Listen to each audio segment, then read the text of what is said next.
What's up, good Vipo? Let me know that you can hear me in the chat by typing TGIF. Thank God it's Friday, or Scam Watch. Scam Watch, because today we're going to be having a watch party for the viral series, TikTok series called Who the F Did I Marry? Now, as I stated to those of you who aren't familiar, I mentioned on yesterday that I ran into some videos on this story time by a young lady on TikTok who put her name in the chat if you know her name, because I keep forgetting to write it down so I don't forget. Y'all know I'm bad with names. It's Tessa Misa or something. But anyway, she started doing a story time series on TikTok a while ago, and it has started to pick up traction. And now is Reesa Tessa. Thank you so much, y'all. Reesa Tessa, Kimberly, thank you. She started doing a series, and it has become viral. It has been picked up by the major media. And in short, she's going to describe it, and we're going to watch it. But she talks about her experience meeting a man online, basically marrying him, and realizing his entire life was a fraud. Therefore, her life was a fraud. And she takes us step by step. I call myself just kind of checking it out. Next thing you know, I was 2 hours in and I was like, wait a minute, I got stuff to do. So I decided I wanted to watch the rest with you guys, but I'm going to start from the beginning for the sake of you who have not been watching. And we're going to just watch it through. I won't be doing a lot of interrupting, but what I will probably do between segments, because these are like clips, because it's TikTok. I think they're like 10-minute segments. What I will likely do is between some of them give a little commentary. I'll have some polls popping up. I'll be putting the chat up, but I'll also be here working because I got stuff I need to be doing. So I figured versus just watching it by myself like I normally would, just have it playing in the background and be working. Let's do it together. Y'all got stuff to do too. Get to work. Put your headphones on at work, or if you're at home doing chores or you work from home, put it on your iPad or your TV, and we're going to watch it together. My first poll question, though, I'm going to put it here in the chat now, is have you heard rather of this Who the F Did I Marry series that has taken the internet by storm? This TikToker now, she has well over 2 million followers. I'm not sure exactly how many she had prior to this, but she has definitely gotten some shine from this. Paula C is asking, is she telling a true story? That I don't know. So I'm in a so unlike most of our stories where I'm here to inform, and I'm probably moving away from the I'm here to inform to like, let's find out together, because I don't know. Literally, I just found out about her probably, I think, yesterday, and then I started watching the video. So I have not done any research. I know now that there's her supposedly people connected to this story speaking out. I don't know if they're verifying what she's saying or if they're not. She has said there are people to verify what she said. Oh, yeah. And thank you, Sabrina Lord, because you reminded me of pieces I'm forgetting. Sabrina is saying she's seen all 50 parts and just want to see the reaction. But yes, there are 50 parts to this. The video I was watching yesterday was 5 hours long. Then last night I realized it's actually a total of 8 hours of video footage. We ain't watching all 8 hours today. We're going to try to get maybe through 3 hours or so, maybe even 5. We'll see. Just depends on how busy my other side of my production work gets. I got stuff I work on. So anyway, without further ado, let me just hop to a first couple questions as people are getting in here, because I want when we get started, the majority of the people, to be here. Donna Reed is saying, I went to sleep watching last night and woke up watching this morning. So it is that good. It just pulls you in, y'all. It's just something about the story that just really, really pulls you in. Power Dynamic is working and also listening. Thank you, friend. Um, Margin says she would never date someone from the internet. It's nice if you have that option, but we are in a world that for quite a few people now, more than you might think. I think it's more than half of the people meet each other online. It's just kind of the way the world has shaped out. Um, and it's about vetting people. When we hear her story, she'll admit herself where there are some mistakes she made. That's part of why I wanted to do this together as well, so we can actually talk through those things, the do's and the don'ts of. It's not that meeting people online is just a horrible thing. I have done online dating. I'm not a horrible person. I'm not a catfisher or scammer or anything else like that. So there are good people out there online. I've met tons of them, but there are also people like what she's going to describe. So it's all about how you, if you're in the dating pool and you do online dating, it's all in how you vet people and how you carry yourself. It's like driving in the street. We all drive, many of us drive. There are car accidents all around us. There are crazy drivers all around us. Doesn't mean that we just say, well, I'll never drive. I will never get in a car because it's dangerous out in them streets. No, we have to be defensive drivers. So we also have to be defensive daters. Defensive online, well, defensive daters in general, but specifically defensive online daters. Thank you so much, Power Dynamics for Life, friend, for your super sticker. I really appreciate you, friend, for always supporting and holding me down. Okay, without further ado, we're going to get right into it because I know some of y'all are ready to get back into it and catch up to where you left off. You're like, Vil, how you going to start after I done got this far in? But I want to watch it with you. I get it, friend. I get it. I'm with you. Okay, so I'm going to, oh, God dog it, I forgot to pull up the screen. I got to share. Let me do share screen. Find the screen. I meant to do this first. And now I'm echoing. Okay, so we should have it there. What is this?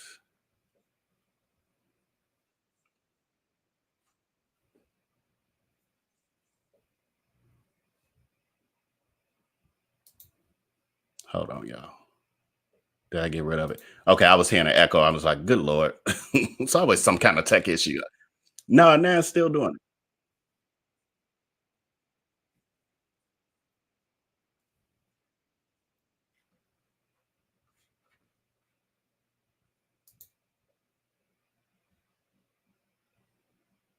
That's not it. Okay.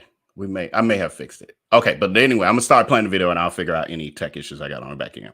All right, so let's get into it again. I will not interrupt throughout her pieces, but between each video clip, I may give some commentary depending on what she talking about. This here's her intro / her disclaimer. So we start off a little slow.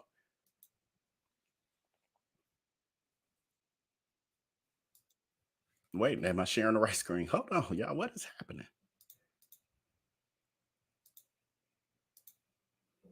Oh, that's the wrong thing. Give me a second. Video. Nope, I keep hitting the wrong button. Screen share. Is this it? I think. Okay, this is the one. I think. I hope.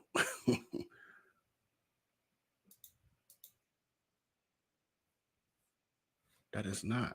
What is happening?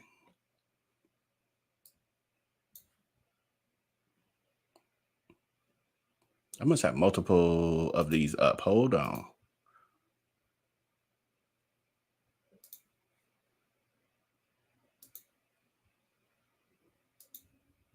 Hopefully it's this one. I think it's okay. This is this one. I can see my cursor. Here for part of the new series that I'm calling Who the Fuck Did I Marry?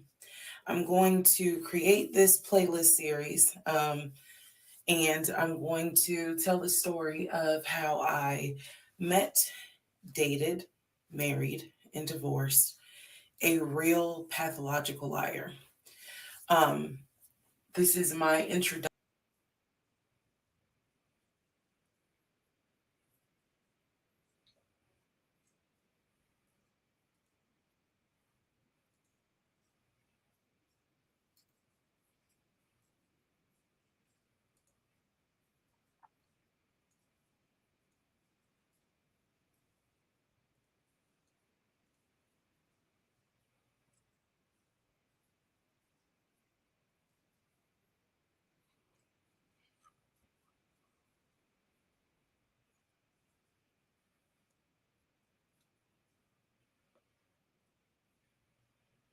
Oh Lord.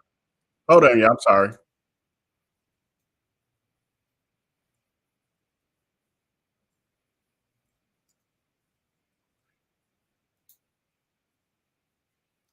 Hold on. I was trying to clear my screen and it obviously cleared the video I wasn't trying to clear, but it's still one playing here. It's crazy, y'all. We'll get it together. We'll get it together. There we go. So annoyed with the follow for part 4. Follow me for part 17. I'm just going to do the best I can to keep uploading the videos each at a time. I'm going to go in order from the time we met until the time I got our divorce decree in the mail. So that is a lot of time to cover. Please give me the grace to just get it out. It may not be all in one day, it may not be all in 2 days. But what I can tell you is, even if you don't necessarily see a video, I'm probably recording it and then I will upload it into the playlist titled "Who the Fuck Did I Marry?" Um, what else do I need to cover ahead of time? Because I feel like this video is important to give some sort of context. So that way, when people jump into the series, they kind of can figure out, oh, let me start at the introduction video and then work my way through. A lot of the questions that you all have sent me will be answered when I start and tell the story in order. Um, Everything I'm going to tell you can be verified. There are people in my life who can easily verify, yes, this did happen. Yes, he really did do that. Yes, he said that. Yes, she did go through that. I have no contact whatsoever with my ex-husband in any way, shape, or form. We do not communicate. We do not have mutual friends or anything that we're where we communicate through those people. No contact. I cannot stress that enough because I feel like somebody's going to ask me, "Do you still talk to him?" No, I ain't seen him. I ain't heard from him. I don't want to hear from him. And I will tell the entire story up until the last time I did hear from him and what happened.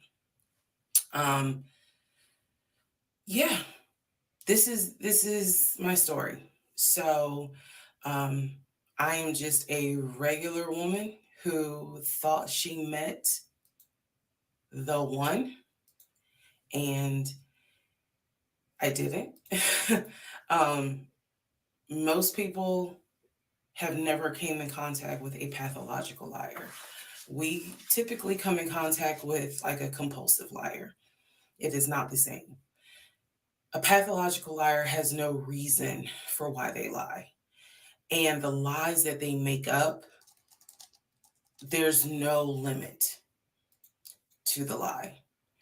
Um, I was once a psychology major in undergrad. I didn't graduate with a psychology degree, but I'm very comfortable saying that he was a pathological liar. He was a narcissist. And yes, there was some mental, in my opinion, mental health issues going on. Pathological lying part, absolutely. Um, so I want to preface all this by saying you're going to probably think, what in the world? There's no way this happened. Everything you're going to hear me say actually did happen. Um, I never thought I was going to be in some sort of Lifetime movie, but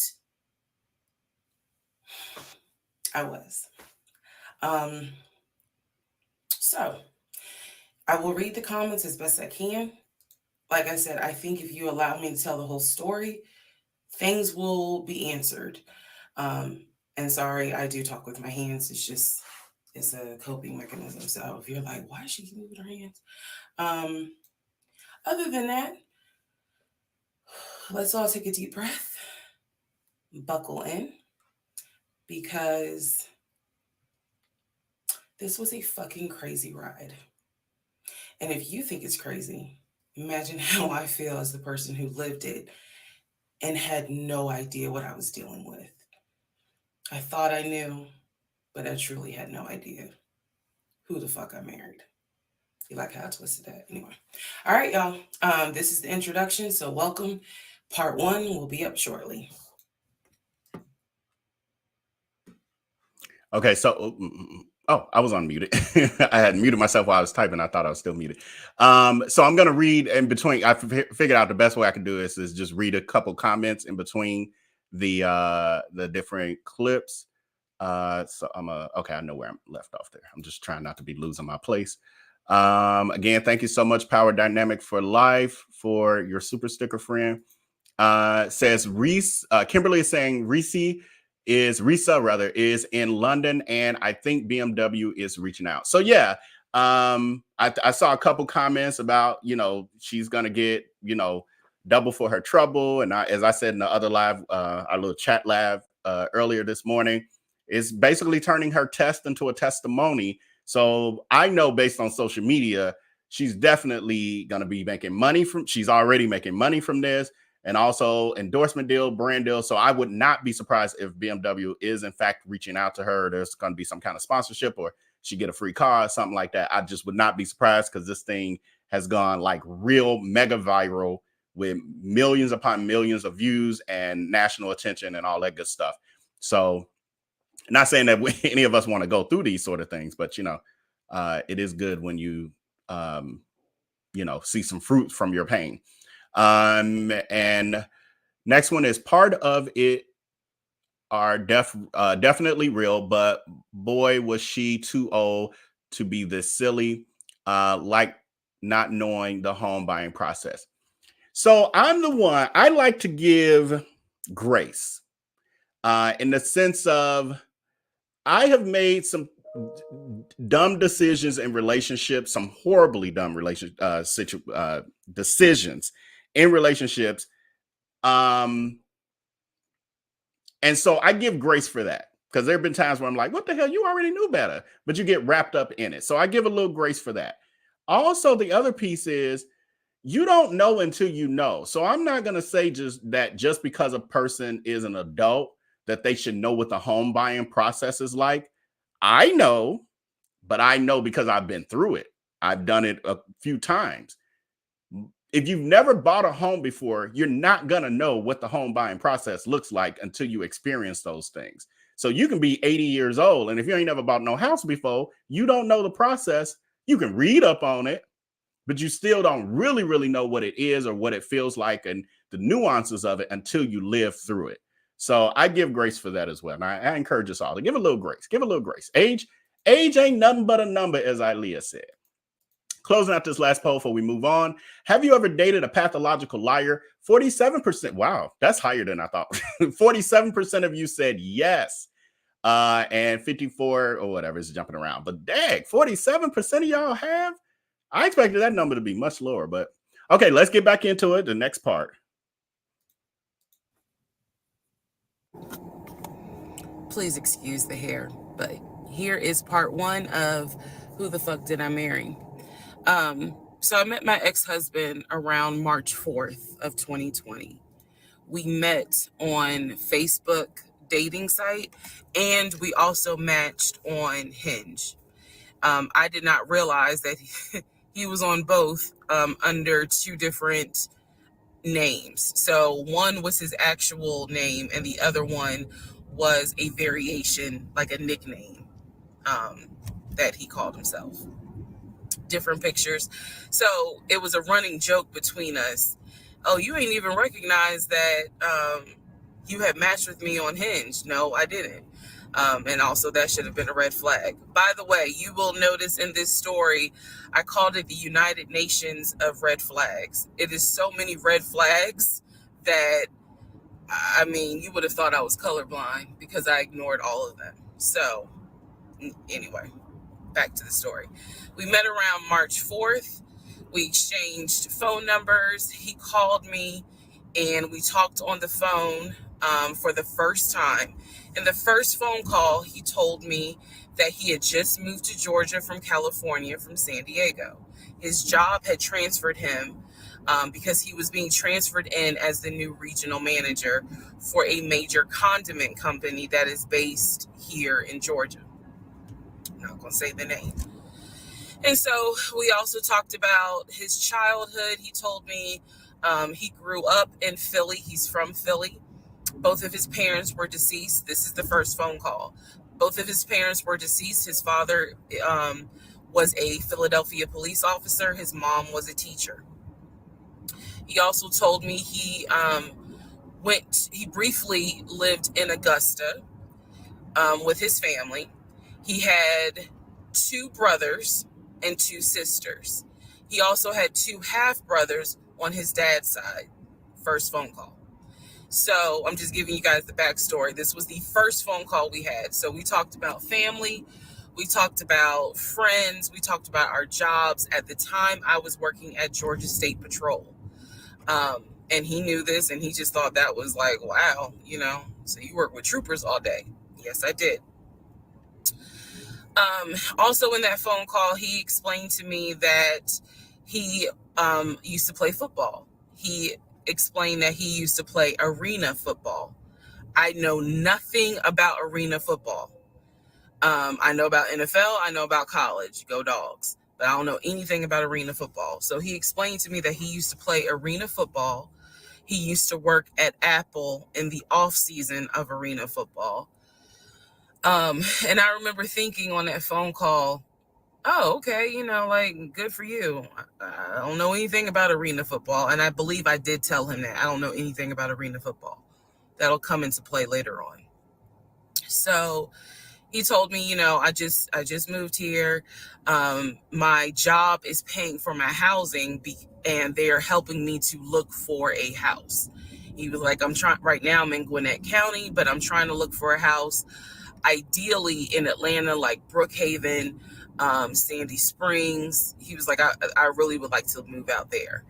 And so I thought, that's great. You're looking to get a house. You just moved here. He was like, I don't really know too many people here because I spend all my time at work and, this job is really demanding. So that was our first phone call. We talked more. He talked a lot, which took me by surprise because I'm not really used to men talking more than me. He eventually asked me out on a date. Our first date was set for Saturday, March 7th, 2020. He asked me what was my favorite restaurant. I said Cheesecake Factory. And so we agreed to go out at the Cheesecake Factory in a location that was in between. I lived in Clayton County at the time. He lived in Gwinnett County. I realized that if you don't know anything about Metro Atlanta, that makes no sense. But basically, we lived about 45 minutes apart. So we agreed to meet at the Cheesecake Factory over at Perimeter Mall, which is in an area, Sandy Springs, Dunwoody area. I was excited. Like, I called my friends and was like, I got a date, blah, blah, blah. We'll see how it goes. First conversation was good.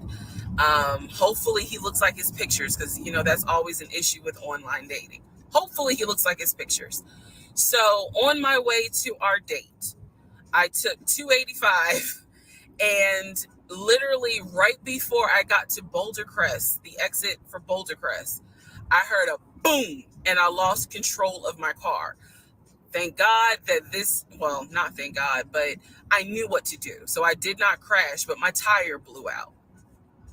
So I called him and I said, hey, I'm so sorry, but my tire just blew on 285. I'm slowly making my way off the exit. I believe I pulled into a Chevron gas station. And I said, I got to get this fixed. I don't know what to do. Like, I'm a damsel in distress kind of thing.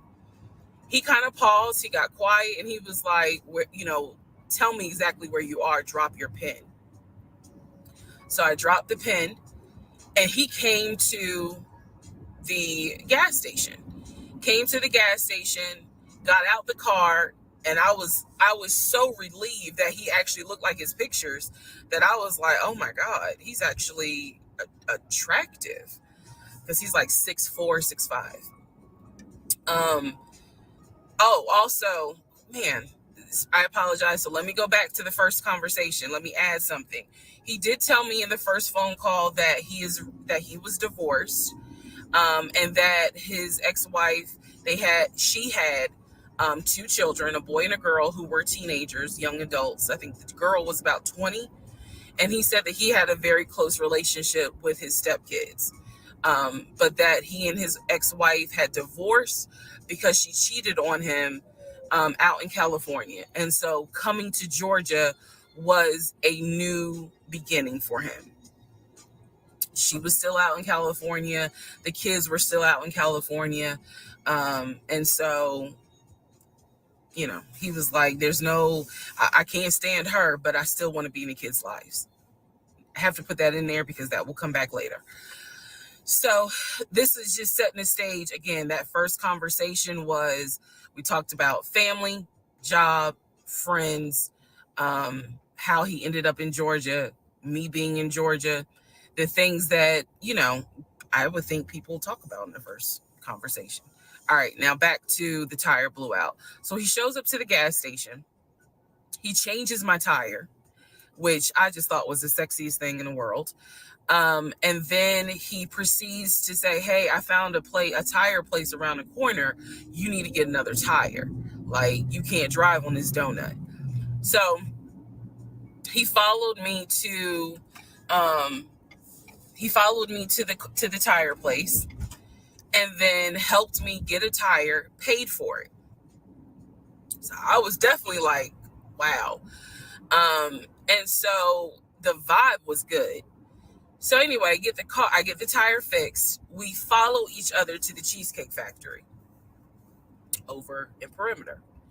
We hold hands walking into the Cheesecake Factory. So in my mind, I'm like, this is just this. Oh my God, I had butterflies. That's the look of a woman who had butterflies.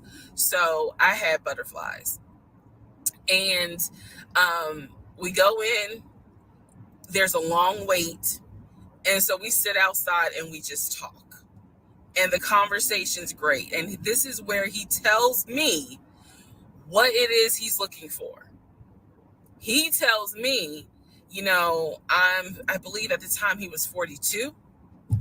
He was like, I want to get married and it be for real. He's like, my parents were married 40 plus years before my mom passed away. And I want that. I want marriage, family, a house. Like, that is what I want. He's like, I'm as a man, I'm ready to get married, but I want it to be for real, because the first time, you know, it really hurt me when she cheated on me. So he's telling me everything that I wanted to hear.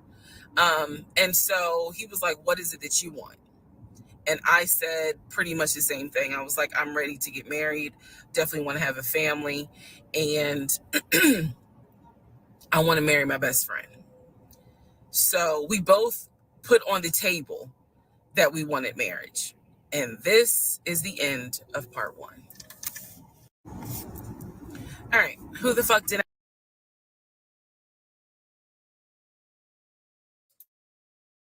I double clicked it.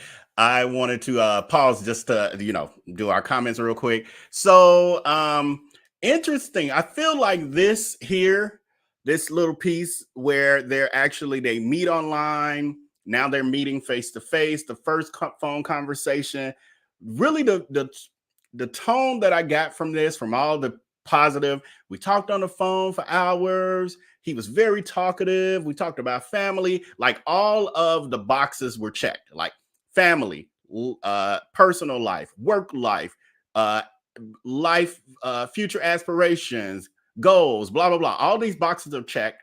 Then they actually scheduled to go on the first date. She has the tire blowout, which some of y'all said was God trying to protect her. Like, don't go, Lord. I'm telling you, child, don't go. I'm going to blow your tire out. So he then comes and changes her tire. And I forgot who that was. Who did I see? Paula C says, learn to change your own tire. Well, I'm with you, friend, for sure.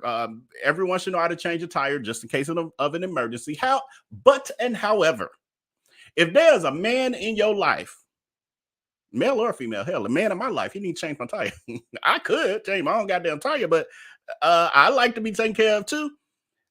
If there's a man in your life, there's no goddamn way you should have to change your own tire. In her situation, she was going to meet a man.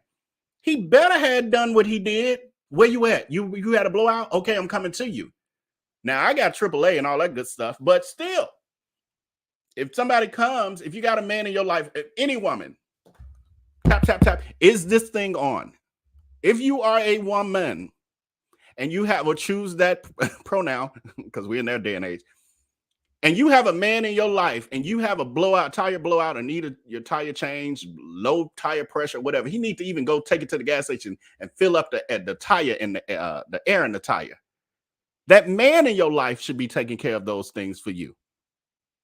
You should know how to do it just in case, God forbid, God takes his life, because that should be his only excuse of why he ain't do it for you. You should know how to do it for yourself. But if there's a man in your life, ain't no goddamn way you should be down there cranking no car up and changing no tire. So I hear you, Paula. I'm with you, but I ain't with you, is what I'm saying. So anyway, he then comes there, changes the tire, put a donut on there, then takes her and insists that she gets a new tire, and then pays for the new tire. Then they get to the restaurant and they have to wait for, Cheesecake Factory always got to wait for seats.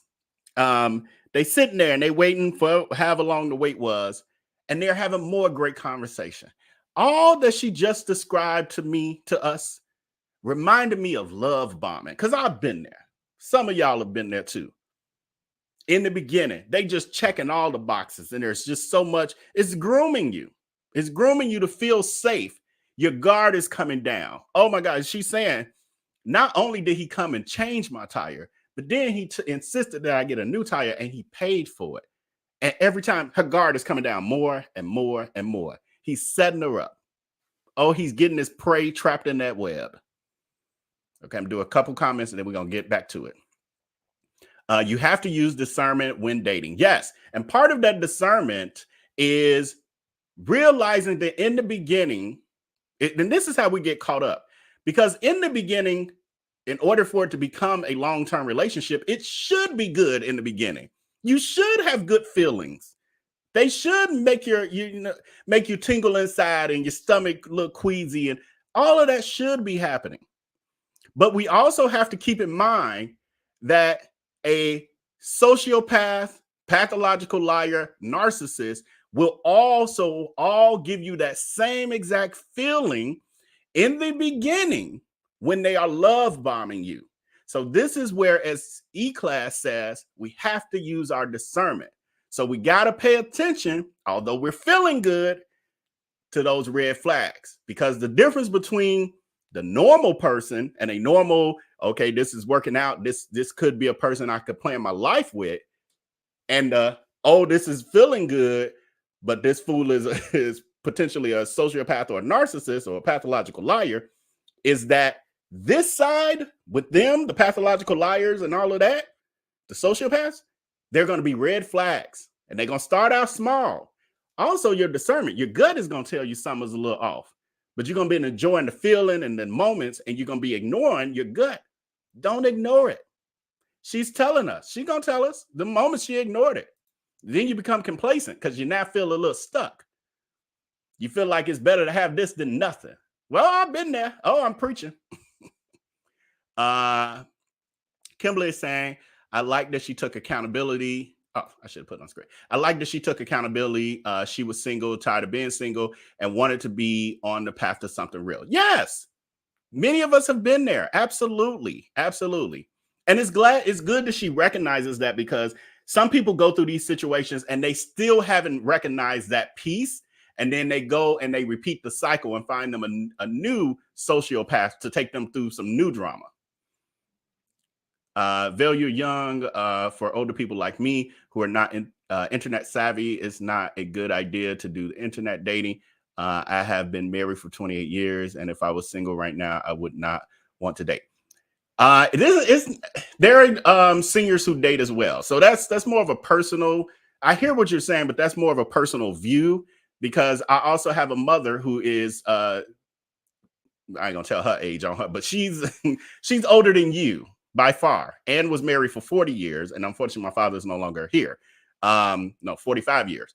And my father's no longer here. And she is back in the dating pool. and because she wants company. She did almost a year by herself. Now she bored. She want to date. She's been dating. She's been dibbing and dabbing and doing grown folks thing, and it's okay. But and online dating has been one of those options for her. Yes, she's not tech savvy necessarily either, but she's gotten some assistant here or there. And then she got to use her discernment, and she got to be careful and all these good things. Have I liked any of them? No, not really. But that's a whole nother story. We ain't talking about that. We're talking about that on Patreon. Anyway, Old Soul says, shoot, who hasn't dated a pathological liar? For those folks are everywhere. It is true. It is like a minefield out there trying to avoid people with all these predatory ways. Is scary. Even you got the scammers out there trying to get you too now. They trying to get, that's kind of where I was waiting to see, still waiting to see, because I only know about 2 hours worth of this stuff. Is there a scam involved? When she started talking about going to the car lots and the houses and stuff, I'm like, is he trying to get a sign for something? And even robberies, that's become a thing, especially like in the gay world, where the online dating, you have to be careful when you meet people that you meet them in public spaces, because people will set people up, and even not like a right away hookup thing. I mean, that has happened as well, that people will act as if it's just a booty call, for lack of a better word. And people go to these places and then they rob them. And it's like multiple people setting them up, meeting them in a dark alley or in some apartment they walked up in. There was this serial guy who was on a serial, he was just a beater, an abuser, but he was on one of the gay dating apps. I think this was in Atlanta, if I'm not mistaken. He was meeting guys and then robbing them, but also raped them, robbed them, etc. And he was a serial person who was doing that. So it ain't even just them effing with your mind. They're going to F with your pockets too, if you're not careful. So I forgot who said it, but discernment, a couple of y'all said it anyway, but discernment, we got to have discernment. Telling her story wasn't all in vain. Amen.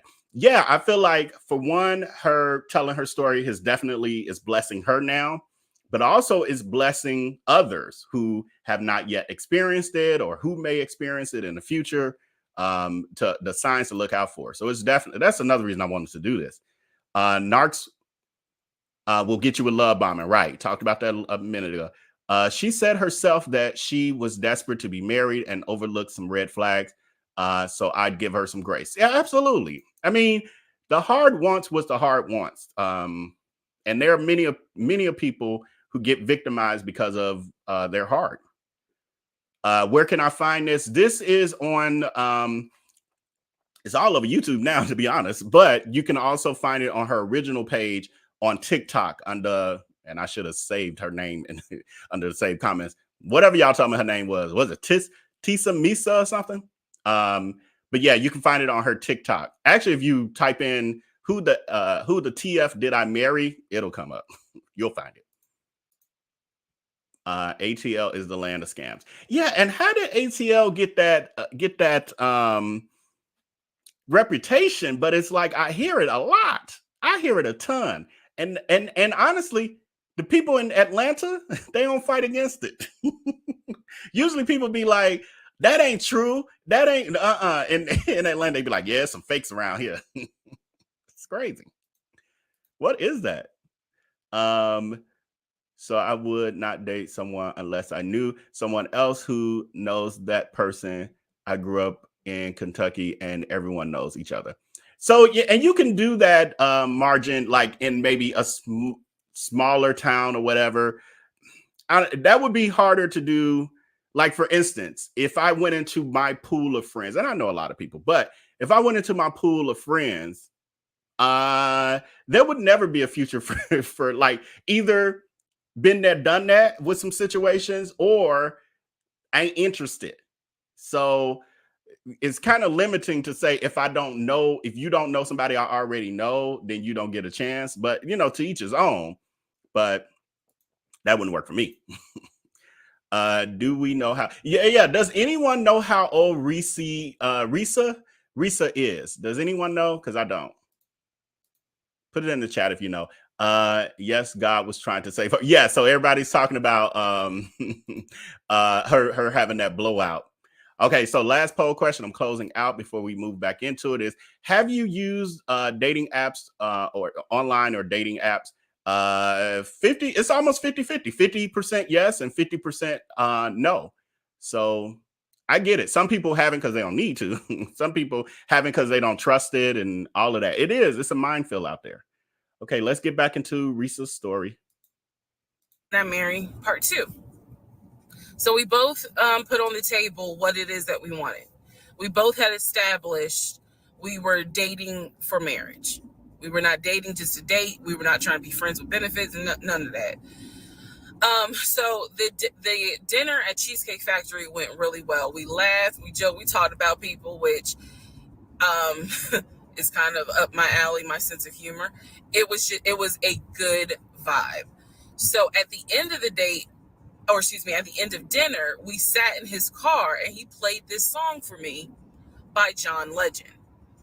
I don't know the name of the song. By the time this video posts, I will put the name at the bottom. I can't remember the song. I just remember that John Legend was talking about, I think I met my wife tonight. And I thought it was a sign. So I was like, oh my God.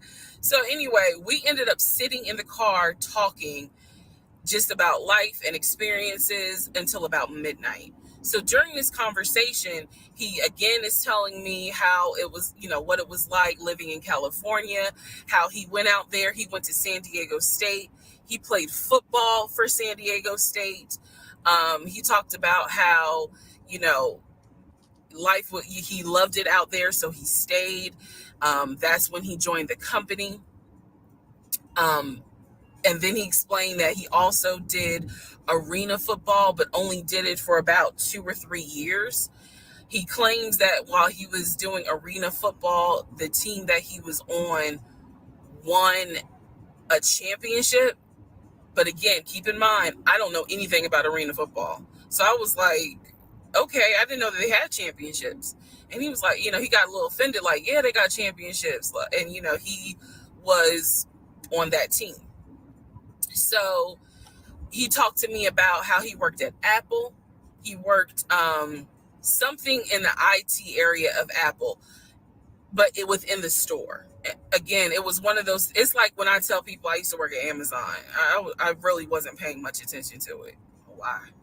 So we talked about all that. We talked deeply into what happened with the ex-wife. It's because I asked. He was not volunteering all this information. So in other words, I get very uncomfortable when men start talking about their ex a lot.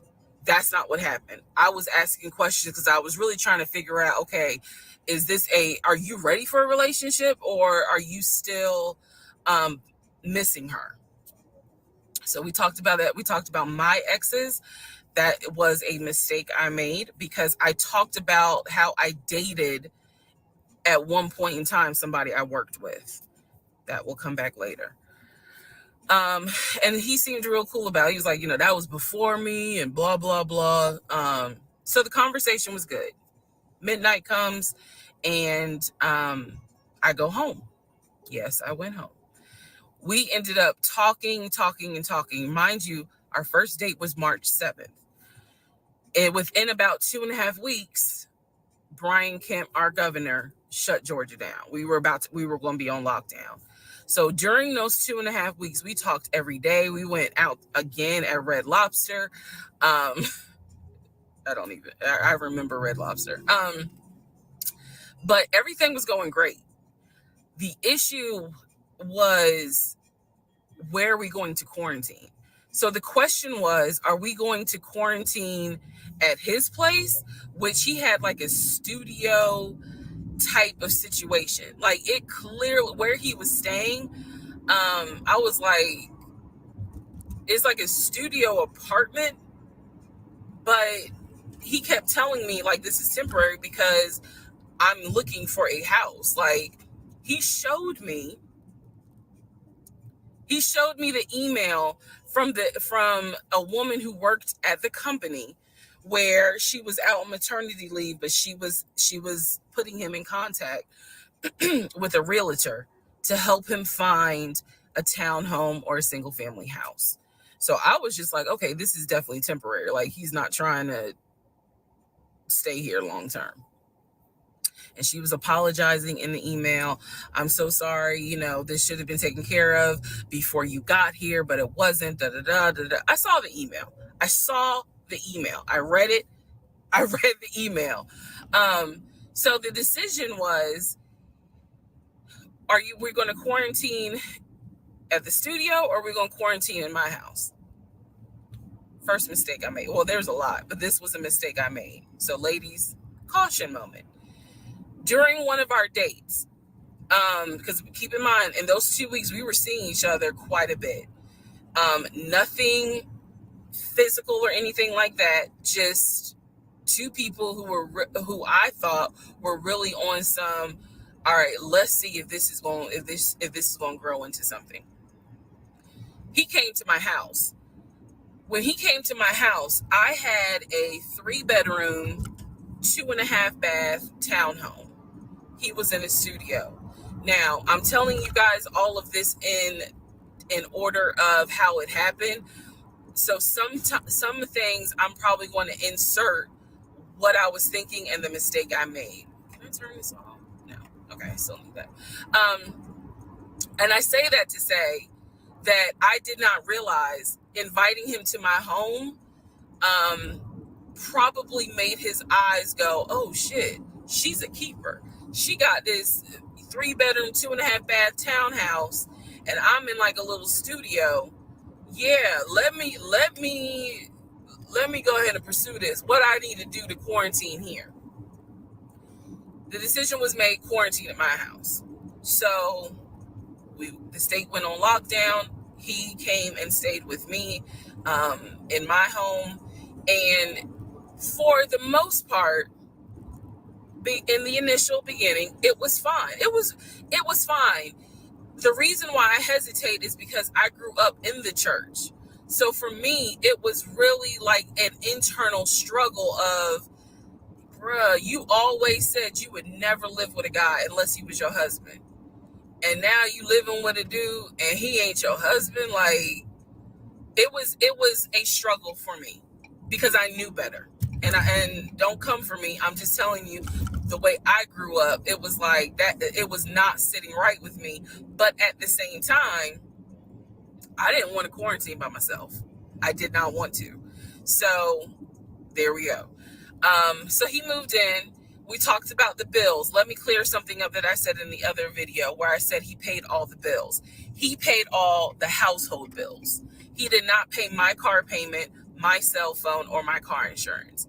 He paid the rent because my rent at the time was less than $1,000. He paid the utility bills. And so when he's telling me that he's a regional manager, I was like, wow, okay, so you got money. And so he paid all the household bills. So my check really was just taking care of me, myself, and I. And I am not, this is where it's not going to make me look good, but it's the truth. It was intoxicating to not have to worry financially about how to pay the bills. It was a wonderful feeling. And so I kind of pushed to the side the fact that, yeah, you shacking up, because it's like, but your paycheck, you don't have to worry right now. Like, he's taking care of all of April's bills before April even comes, because this was still March. So we're living together, and I'm cooking, I'm cleaning, he's helping to cook and clean. And then we have a conversation about house. Is he still going to buy a house just for him, or is he going to buy a house where it's for us? Because we are going to try to make this thing work, be official, get married, have a family.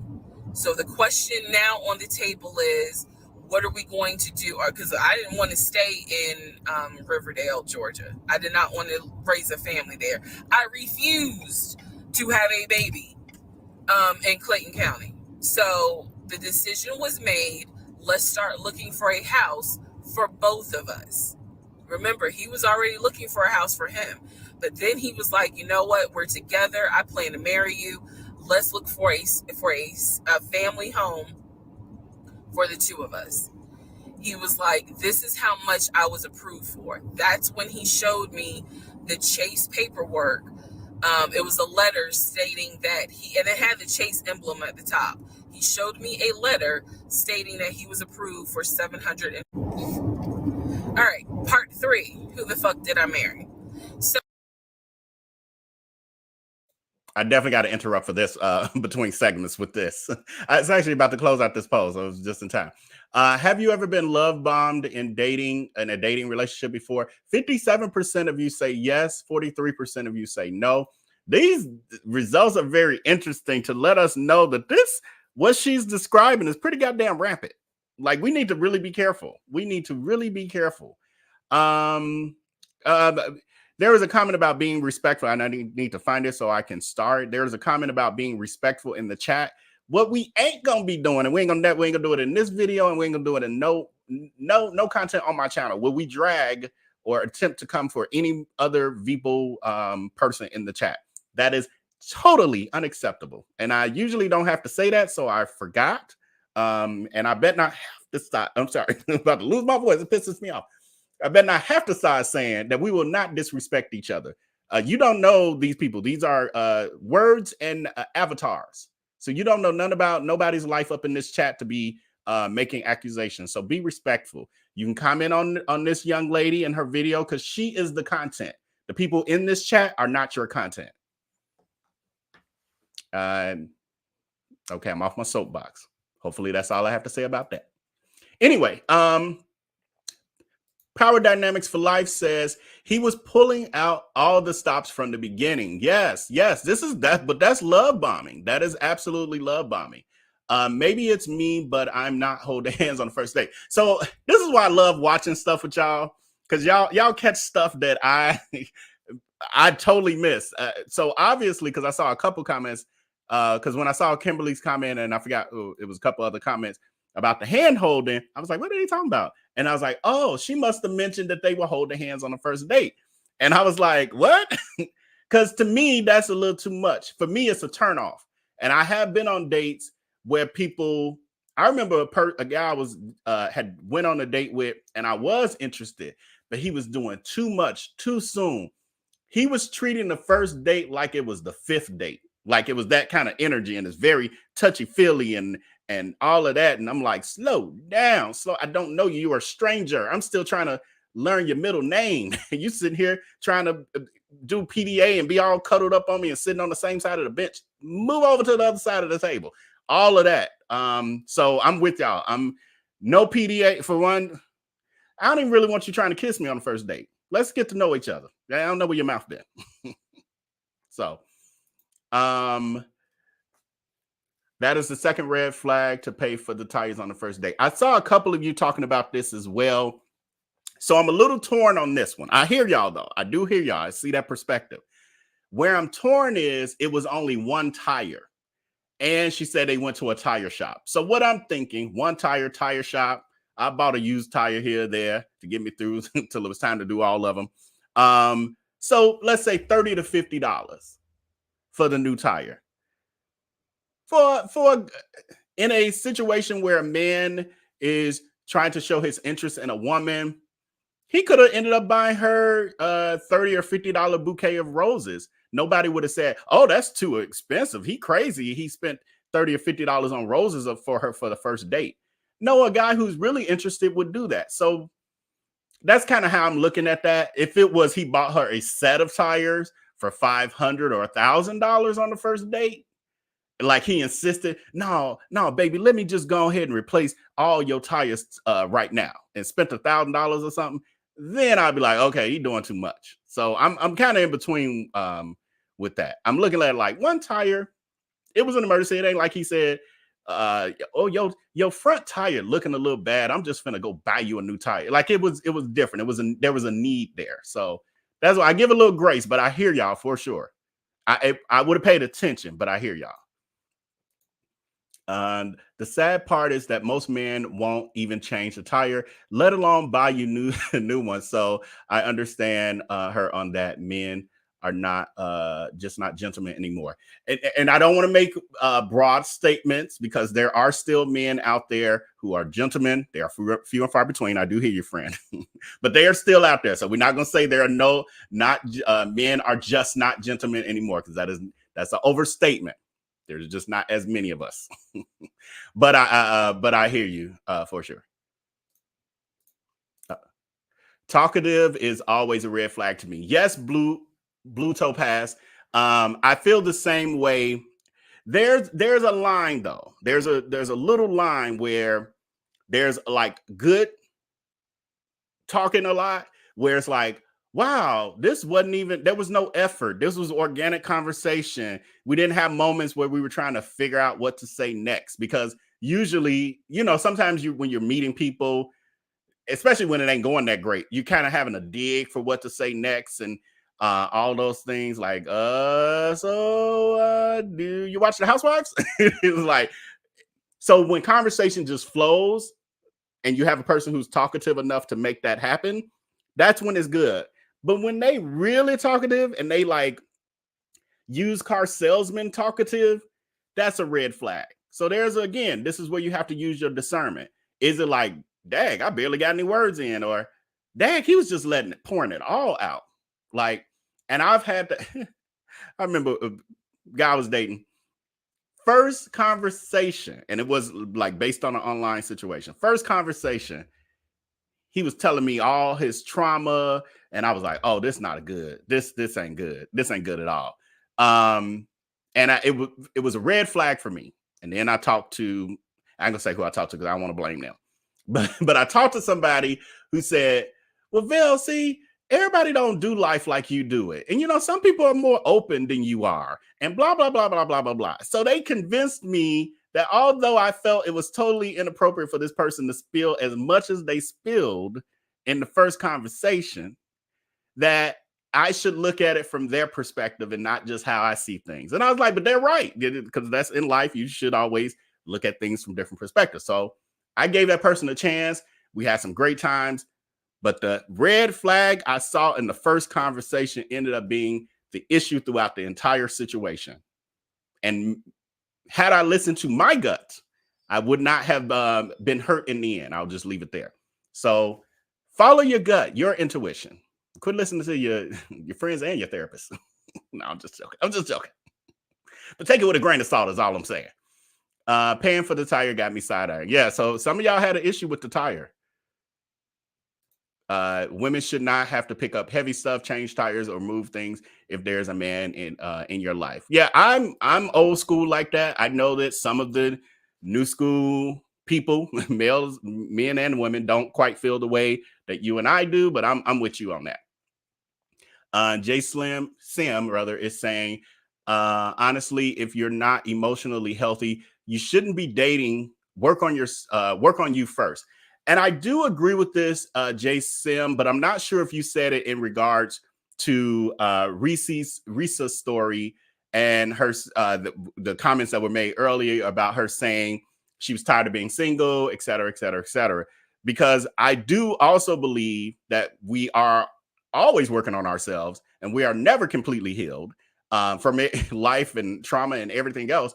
And so if that is the case, none of us would be dating because we would never be in that position to be completely emotionally healthy. Because what she described, I don't think was emotionally unhealthy as much as being in a space of wanting to get out of that season in her life. It just made her be a little hasty when she saw just a little glimpse of being able to achieve that.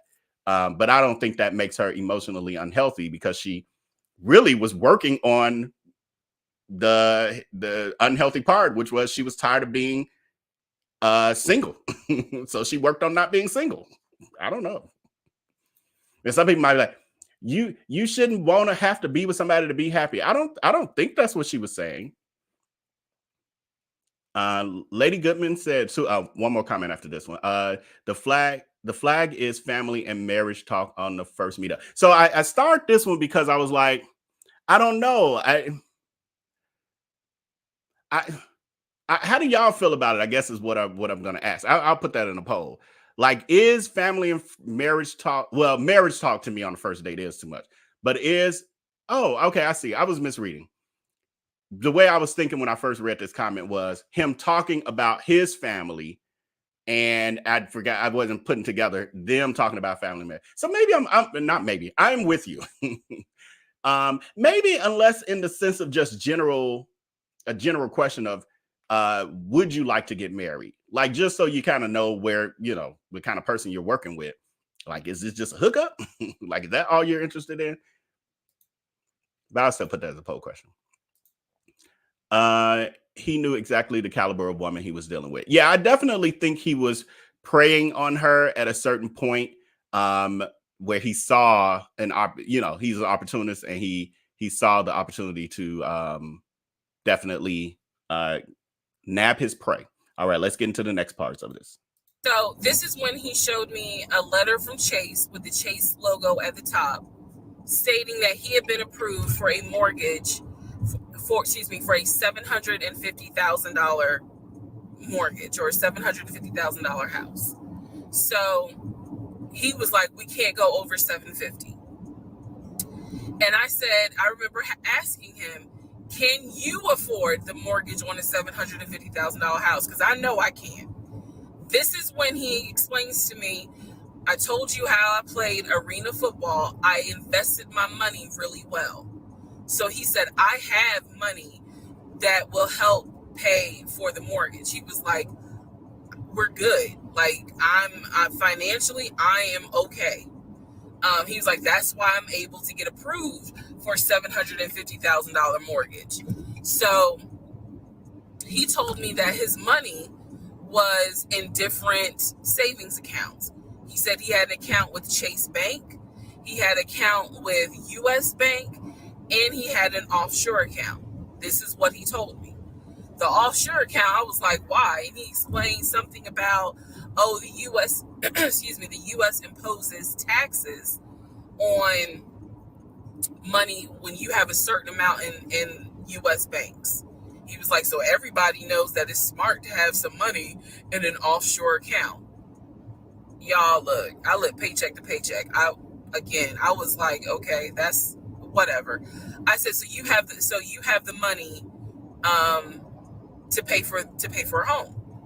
I'm also holding in my hand a letter from Chase saying that he was approved for $750,000. So I went off of what I saw. So we contacted a realtor. I won't say his name, but man, if he ever sees this TikTok, I owe this man such an apology. But we contacted a realtor who was based in Cobb County, because I was very adamant I wanted to move back to Marietta, Smyrna area in Cobb County, Georgia. He was fine with that. His whole attitude was, you're going to be my wife, happy life. So we met a realtor. I would find houses that I wanted to tour. Keep in mind that this was COVID. So at the time, we could not tour a home. It would have to be a virtual tour. So this particular realtor, we found a house in Douglasville, Georgia. Not Cobb County, but nevertheless, it's in Douglasville. I was fine with Douglasville. So we found a house in Douglasville, Georgia. The realtor did a FaceTime tour of the house. The house was a nice home. 5 bedrooms, 4 baths.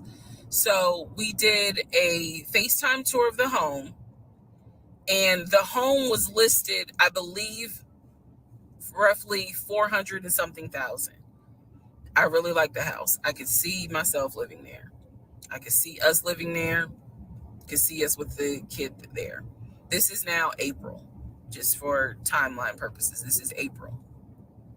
So he really liked the house. He was like, you know what, we'll put an offer in on the house. He was like, if you like it, because again, it was COVID, we weren't going to be able to see the house in person because the family still lived there.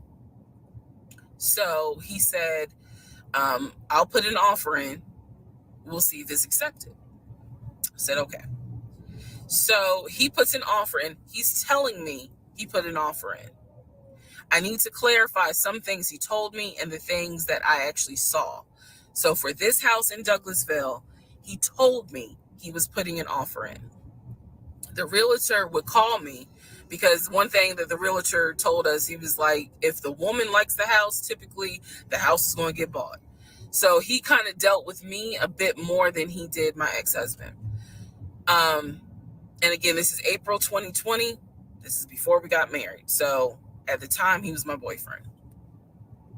So the realtor was calling me and it was like, hey, I put the offer in, and what they're asking for is proof of funds. And I did not know anything at this time about buying a house. So I was like, hey, you probably need to talk to him because I'm not even listed on the mortgage. Like, from the paperwork I saw, it was only in his name. So he called him. I guess they talked.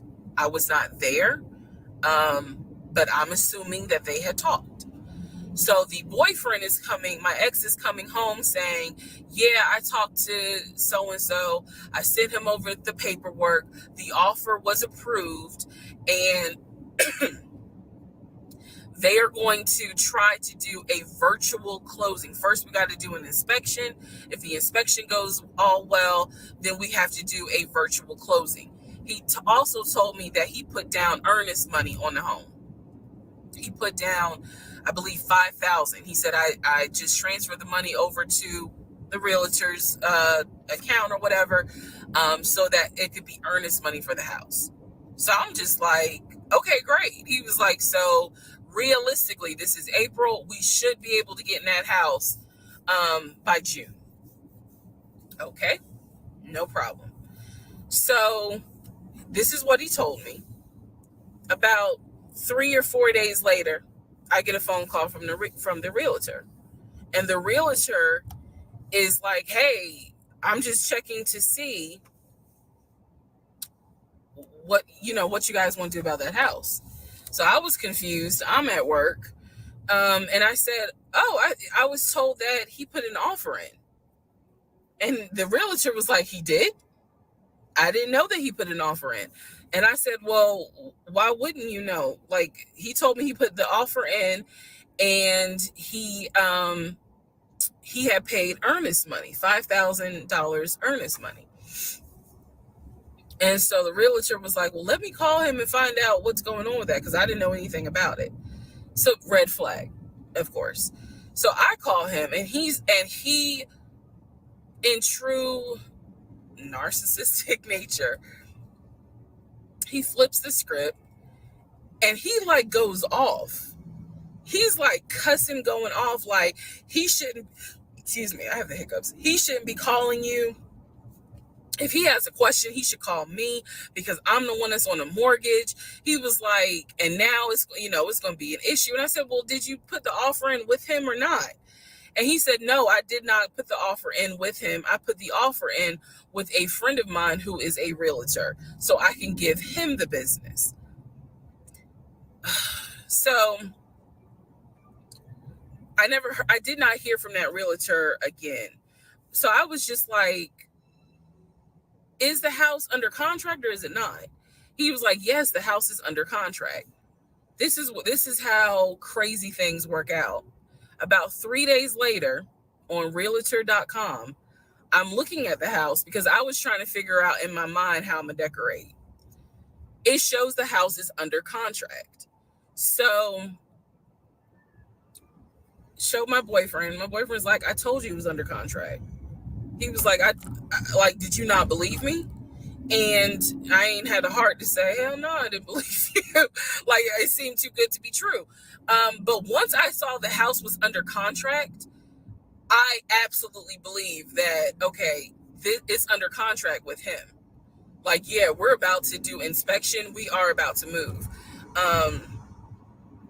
And so we had driven by the house because, again, keep in mind, a family's still living there. So we had driven by the house. At this point, he was like, I want us to start looking for furniture so that way we can go ahead and order it. So when it's time to move, the furniture is ready, because it takes like 6 to 8 weeks sometimes for furniture to be delivered if they don't have it in stock. Like he was very methodical and planning and saying, this is what we need to do. So we started going to Home Depot, Lowe's, because we had a printout of what the sellers were going to take. They were going to take the appliances. He had a printout. Let me be clear. He had a printout. So it said on there that they were going to take the appliances. So we needed to get a new stove, new refrigerator, new microwave, all that stuff. So we went to Home Depot and Lowe's, and I went ham. I chose all these new appliances, and here's where we get into the shopping. All right, part 4. It's a lot, y'all.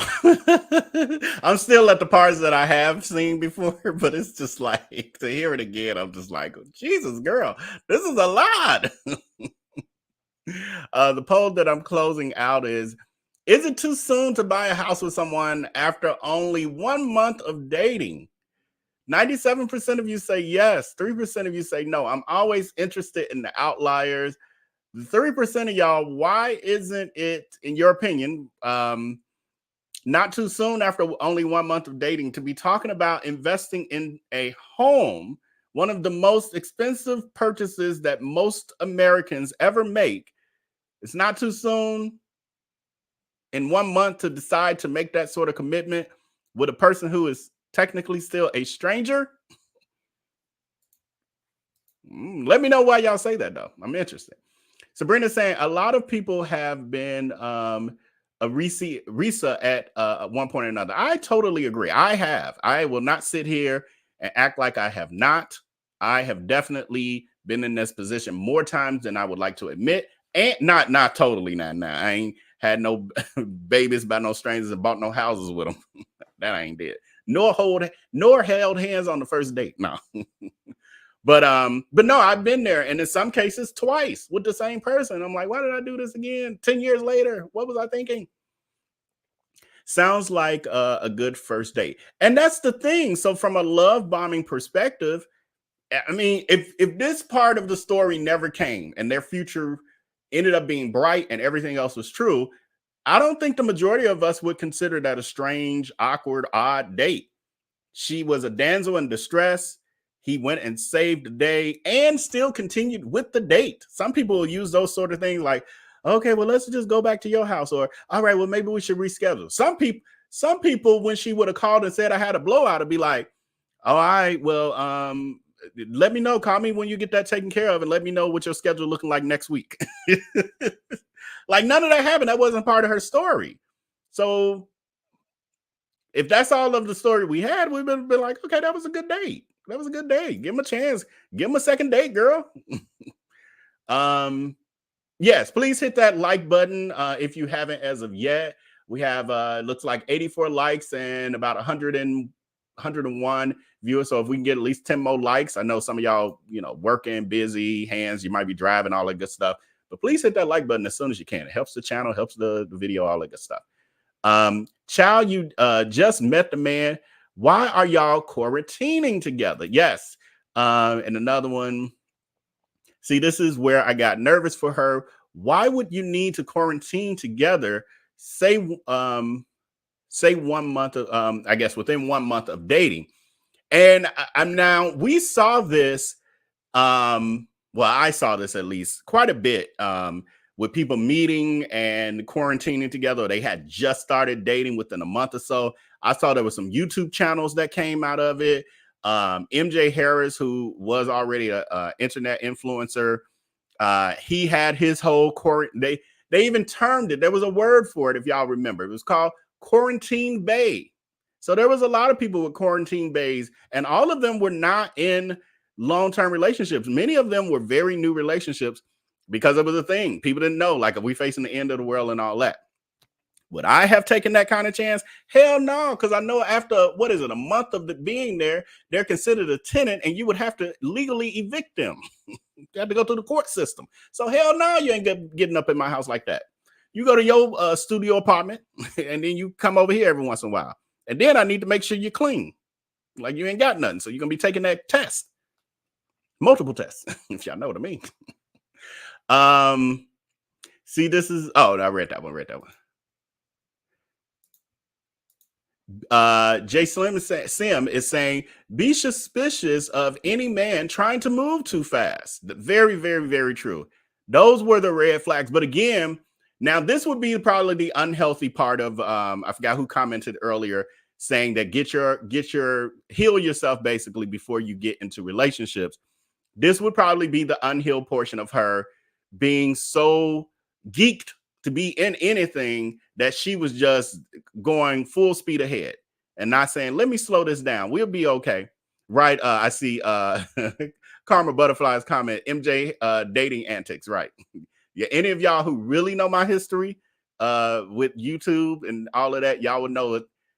My first 4 videos on this channel were about MJ Harris and his dating, what was I calling it? Monogamy gate. His fake dating relationship with a guy he claimed was his boyfriend, but it was really a porn star who he paid, allegedly.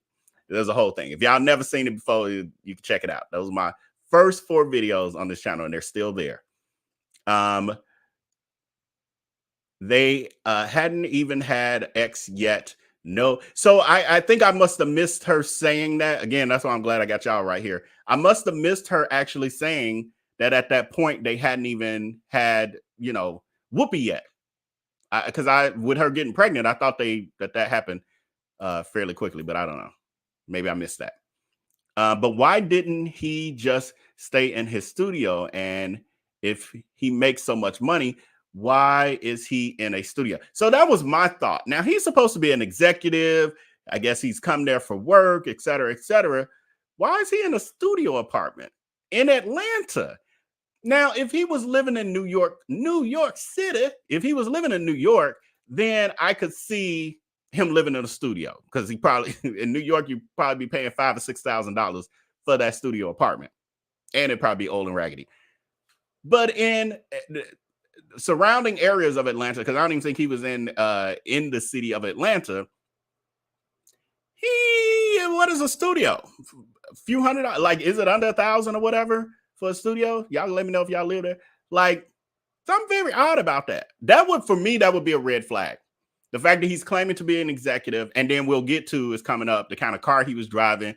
Those would all be red flags for me of, unless you tell me you just got this job, like you moved here and got that job, or got a promotion and they moved you here for that job, that would be the only reasons. Like, oh, this based on your old salary, not your current salary. Although I forgot, he said he was a retired arena football player. And then the other stuff about him having the money for a $700,000 house. You got enough money to purchase in cash a $700,000 house, but you living in a efficiency studio. For me to buy that, now, because some people are very frugal. Not many people are that frugal, but I'll give you some grace and say, okay, maybe he's frugal, but it would not be able, you couldn't just be in any old neighborhood. You would have to be in Buckhead, living in a studio in a high rise somewhere. And I can say, okay, well, he's very frugal, and he feels like it's a waste of money because he renting, et cetera. So he's trying to keep it to the bare minimum. I can let you slide. But if you in the hood in some old regular neighborhood paying $700-800 and got bars on the doors and the windows and stuff for your studio, I'm be like, something ain't right. I'm be like, you're a liar. That's what I wouldn't say it, but I sure be thinking it. And I sure be putting my distance. Says, I don't blame her. Riverdale is the hood. Is that the neighborhood she was living in that she said she wanted to move out of? She didn't want to have no baby in Riverdale. But she, like somebody said, ain't that too soon to be talking about? Right. Caramel Butterfly says, woo, child, thinking about babies already. Right. I mean, this was 1 month still, right? Aren't we still in 1 month? I mean, you planned it. You like, I don't want to have no babies in Riverdale. Can you get to know him first? Don't say anything wrong with. I think it's a typo. I don't see anything wrong with holding hands now. I will not kiss you on the first date. Yeah, I mean, it kind of depends. Some guys might grab your hand on the first date, cross the street or something like that. I can let little things slide, but and then if there was like a lot of conversation, couple conversations before you actually met for the first date, like maybe it took a few weeks to get to the first, maybe even a couple weeks to get to the first date, and there's a little hand holding here or there, I could let it slide a little bit, but it all depends on the situation because it could also be very cringy. I don't know. Organic conversation is good, but self-centered talk ain't. Right, Blue Topaz. I start this because I love that you gave that distinction when I said the different, having someone who can keep a conversation going is great. The other piece of that, though, is that you don't want someone, if this conversation that's only about them, run. Run. That's a narcissist. And that's one of those narcissists that ain't even equipped well enough to know how to try to manipulate people into thinking they care about them, acting like they care about them, like a Darius Crooks does. All right, let's move back into it. So we go to Home Depot, we go to Lowe's. I'm choosing all these appliances. He's taking pictures of the SKU number. We had representatives helping us, and he basically explained to them, "Hey, we're buying a house. We should be closing sometime in June. Can we order this stuff now? Can I put a hold on it? Like, what can we do? Because we're not ready for delivery." I stood there as the Home Depot rep said, "We can hold it in our warehouse. Like, you can buy something and we can hold it." People do it all the time, especially with COVID. So I watched him pay. I want to say it was about it was either $350 or $500. I watched him pay a deposit on a whole new set of appliances for them, and they were going to hold it until we were ready for delivery. I watched this. So I was like, okay, good deal. Like, we got the appliances. Next, let's go to Rooms to Go and Ashley Furniture and find actual furniture. So we went all around Rooms to Go. We went to Ashley Furniture. We went to American Signature. And I saw all these things that I wanted. Again, he's taking pictures of it. He was like, "I can go online and order it." I didn't think anything of it because, again, I just saw that we held the appliances. So I was like, okay, that's fine. So April turns into May. May 2020 comes. This is where things start to get a little interesting. May comes, and obviously we had not done inspection. And I'm asking him all the time, what's the deal with the house? He was like, "Oh, because of COVID, they're trying to get someone to do the inspection. But the guy that they had," it was always something. The guy they had caught COVID, so they're going to have to get somebody else. And he's like 15 houses backed up, so it'll be a while. So at this point in May, I know I look crazy. In this point in May of 2020, I started recording audio diaries. I don't know why. It was something just made me just start recording my thoughts in an audio diary, and I still have them. And I would save them by the date, and I would just start talking about what's on my mind. So I was like, I knew there was something was nagging me, like, but I kept pushing it out of my mind. I was like, you saw, this is what I reminded myself. You saw him pay for the appliances. You know the house is under contract. You know that he told you that he's the one who put the house under contract. Why would, I remember saying to myself, why would he lie about that? This is so easy to verify. Why would he lie about that? Have you caught him in any other lie? And at the time, the answer was no. So I really was like, maybe you just aren't used to a guy who actually does what he's supposed to do. Like I was questioning myself and then answering my own questions. So inspection didn't happen. Around mid-May, I found out I was pregnant. May 2020. When I found out I was pregnant, he was ecstatic and I was like, oh shit. The reason why I was oh shit is because number one, I'm plus size. Number two, because of my age, I felt like it was probably going to be a high risk pregnancy. And I wasn't married. And that nagged. I cannot tell y'all how much it nagged me. There was a lot of internal struggle in between. My family didn't even know that he had moved in at this point. I told them, that I was pregnant, went to the doctor, everything looked good. But again, because it was COVID, he couldn't go in with me into the actual room. So, doing any sort of ultrasound, doing the blood test, because my HCG levels were really high. So the doctor was like, hey, it might be twins. We don't know yet. You're still kind of early, along. They gave me a due date. The due date was January 26th of 2021. So yeah, May, found out I was pregnant. So there was now more of a push into, we got to get a house. We got to get the fuck up out of here. I'm not having a baby in Riverdale. Okay, nothing against Riverdale, but I ain't having a baby in Riverdale. So we need to find out what's going on with this house. And so he was on top of it. He had an answer for everything. He was like, I'm gonna call and find out what's going on, blah, blah, blah. He then magically told me about a week later, oh, they're going to do inspection on the house like in 2 days. So I was just like, okay, keep in mind, I'm taking his word for it. I'm taking his word for all this. So he's like, they're going to do an inspection. Once we get the inspection report back, then we will know what we're going to be responsible for. What are we getting ourselves into?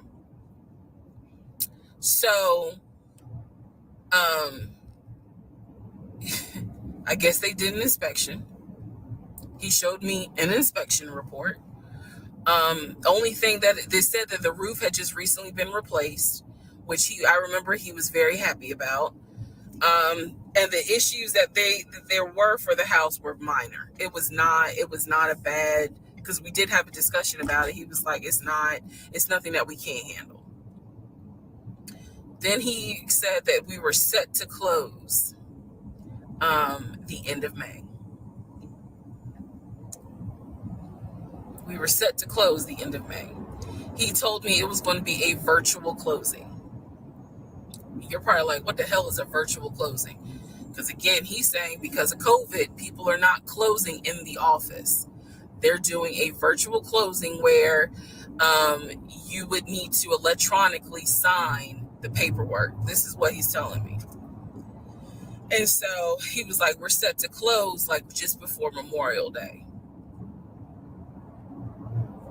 And so for some reason, again, there's still that nagging part. For some reason, I didn't start packing. Anyone that knows me will tell you I hate moving. I've done it enough in my life. I hate moving. But I did not start packing up that house at all. I was just like, I'm pregnant. My body was changing so fast that it was like I can barely keep my eyes open half the day. And so, no, I didn't start packing. And I remember I did record, again, I was recording audio diaries just about every day. When something didn't sit right, I would verbally record it in the audio diary because I was like, I don't know what it is, but there's something. That was the theme of our relationship. I don't know what it is, but I know there's something. And so I remember talking to myself in my little prayer closet because that's where I would do my recordings. And I remember thinking, what if we don't get this house? Like, what if he's lying? But again, there goes that thought process of, why would he lie about this? Like, who makes up that they're buying a house when in fact they're not? And then he's showing you all this paperwork. Like, come on, you can't be that jaded that you don't even believe what's in front of you. All right? So now we're going to go into part 5. Okay, part 5. Okay, before part 5, I'm so far behind on y'all comments, but I'm trying to catch up. What poll I got up here? Poll we're closing out is, do you think that she would have dated this man if she knew he was broke? 20% of you says yes, you still think she would have dated him. 80% of you say hell no, she wouldn't have dated him. Obviously, she was moving so fast because she thought he was an ex athlete with money, and he had this executive position. Oh, when she says this major condiment company in ATL, is it Heinz? Like, I feel like is Heinz in Atlanta, but what's the major condiment company she's talking about? Because I don't know for sure. But anyway, she thought he had this executive position, et cetera, et cetera. But yeah, y'all like that's the only reason she dated him. Or I guess even moved that fast, maybe. I've found a lot of people who haven't been married think marriage is about a house and a car. Very true. Tox toy, I think is what text toy. Very, very true. And it is so not, but you are right. She seems to date with the intentions of marriage and family, in my opinion. Yeah, and I don't know if this was isolated to the season she was in or if she's always done that. I don't know. You know, we 45 minutes in, and I've only seen just a little bit more than this. So I'm not sure if she ever talks about her dating history prior to this. Was she ever in a long-term relationship, etc.? Was she ever married before? Don't know any of those things. But it would be interesting to know if she just dates for, some people date with the intention of, like, if you ain't trying to marry me, we not dating. Like that. I'm just dating to find a spouse, a lifetime spouse. She ignored the red flags because of the pipe dream he was selling her. Yeah, I think I would agree with that. Your head will lie to you. Your heart and gut will always tell you the truth. I love that. When I saw that, Marnie, I'm like, I got to save that one. Your head will lie to you, and your heart and your gut will always tell you the truth. I have been there, and I totally agree 1,000,000%.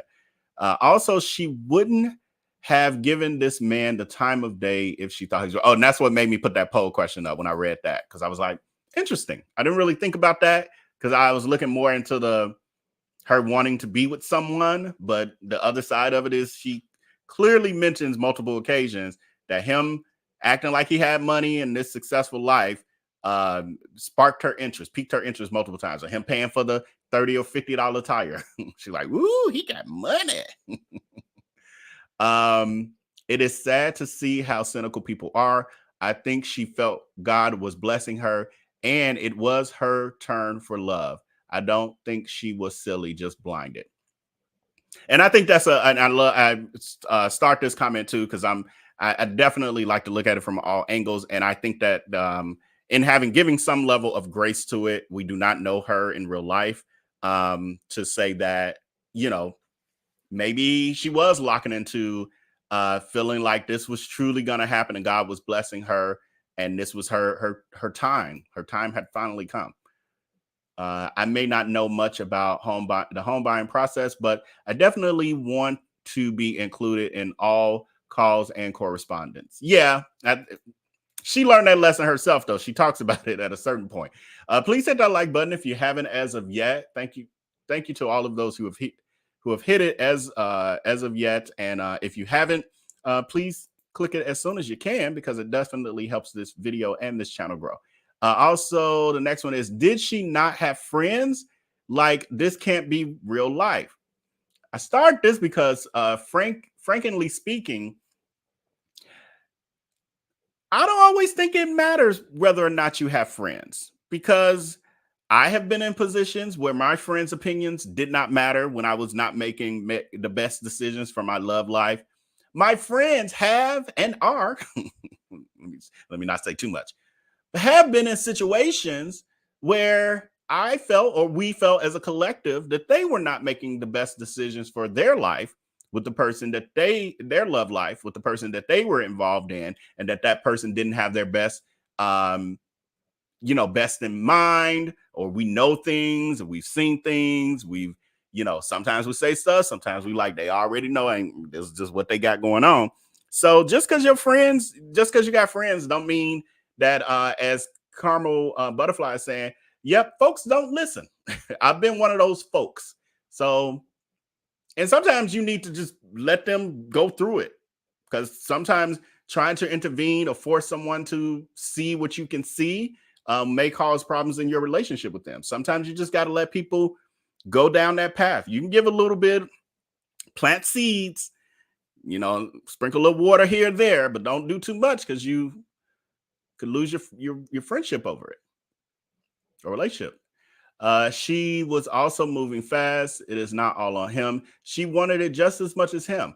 I like this because, yes, this is a lot of finger pointing towards the guy who seems to be a pathological liar, narcissist, and all other things.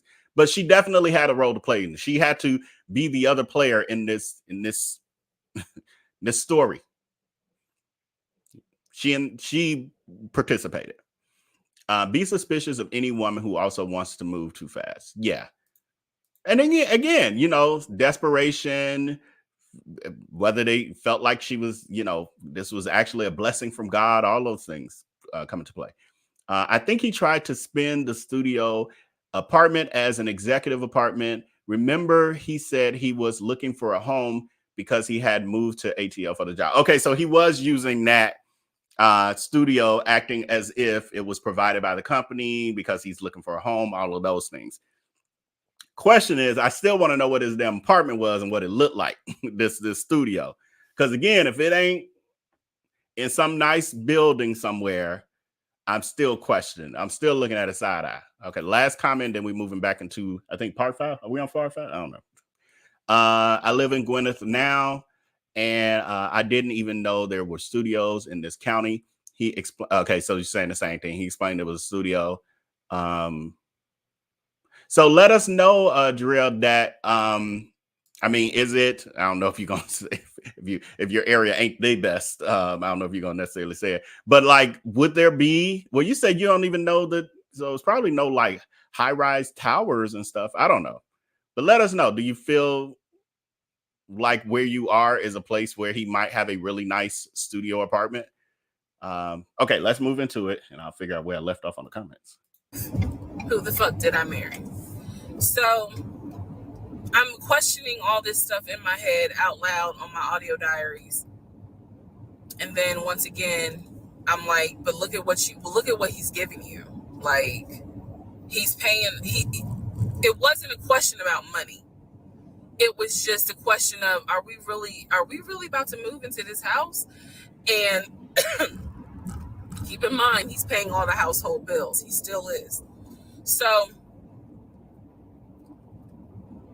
we were supposed to close before Memorial Day. We didn't. There was an excuse. There was always an excuse with him. Always an excuse. And I didn't know enough about the process to question stuff because I really wasn't involved the way I should have been. And it was giving me a lot of anxiety. So I'm pregnant with a lot of anxiety. And if I'm gonna be 100% honest with y'all, I was not expecting that I was probably going to have a healthy pregnancy because I was stressed. And what I was stressed about is I didn't know what was going on because I wasn't really involved the way that a normal relationship would be involved. Just being honest. So we did not close we move now into June. This is now going into June. Around June 5th, I looked at the house again on Realtor.com. I don't know what made me do it other than, and I don't mean to sound super spiritual. I know that people are like, you know, you may or may not believe in God, but I'm telling you, I believe with all my heart, probably the Holy Spirit was like, look at that house on Realtor.com. So I looked at the house on Realtor.com. This was around June 5th. It showed that the house was off the market. And I remember being like, okay, wait, what does that mean? What does that mean? Because ex-husband is telling me we're about to close on the house. We're about to close. It's our house. We got furniture, he's also telling me that he's been in contact with the realtor, his friend, who was telling him, you know, this is what was happening next. Here's what's going on. So the guy that we initially worked with apparently is completely out of the picture. But again, I was not heavily involved. So I'm just like, let me look at the house. I see it's off market. What the fuck does off market mean? Like, now I'm really freaking out. So it shows the name of the real estate agent for the seller. I don't remember her name. I called her and I said, you know, I said, my husband and I, even though I wasn't married, my husband and I were looking at this house at 123 Main Street. And we really wanted to tour it, but now I'm showing it's off market. Is it not available? Or, you know, I pulled that card and she was like, oh, no, ma'am. The home closed yesterday. It closed June 4th. Again, there are certain dates I just remember. And I said, oh, it closed June 4th? I was like, really? And she said, yes, ma'am. She was like, my sellers sold the house. And I was like, oh, man, okay. Well, I said, my husband and I really wanted, you know, we love the pictures of it. And we're getting ready to start a family. So I would have loved to have been able to, have the opportunity to see it. I asked her something. I don't remember the specific question I asked her. And I know why I asked the question, because I was anticipating that my boyfriend at the time was going to have some sort of excuse. So I asked her something about the buyers. And I remember, and somehow, again, forgive me, I don't remember the question I asked her. But the answer was that it was an older white couple. So I get off the phone with her. I record an audio diary, and in the audio diary, I specifically say, okay, there is no house. He's going to have to get out of this lie somehow. Because now I realize, at the very least, he was lying about him being the one who was under contract. I knew enough about that. So I was like, what, how was he going to get out of this? Again, I've listened to the audio diary in 2024. I literally said in that audio diary, how is he going to get out of this lie? And I was trying to think of ways on how he's going to do it. And something said to me, because I say it on the audio diary, I said, he's going to say it's a bad deal. And he's going to say he wants to pull out. Y'all keep in mind, I am pregnant. So I had a decision to make. As ugly as this decision was, I made the decision, you're about to have a baby with this man. He's paying all the household bills. Let him get out of the lie. And that's what I did. I purposely made the decision that I knew he was going to come back, and I knew he was going to give me some bullshit on why he couldn't buy the house, because he didn't know that I knew that house is already sold. The house is already sold. And this is the part where I said, I'm going to be honest, even though it's going to make me look bad. Because most women in their right mind would have been like, I'm out. And I didn't. So, sure enough, he came home. He didn't really say anything that day. The next day I asked him about the house. And he said, my friend, the realtor, he was like, I'm talking to him because something's going on with the interest rate. And when he said that, I felt so much relief because I knew that I had been prepared for he's going to give you some bullshit. So when he said there's something with the interest rate, I said, you know what? This is literally what I said, y'all. If the interest rate isn't good, then we shouldn't move there. We should probably let this house go. We should cancel whatever furniture we ordered or, appliances. And let's just look for another house. I said, I would like to be moved before the end of the year. I said, I really don't want to be 9 months pregnant moving into a house. I would like to be done with this before then.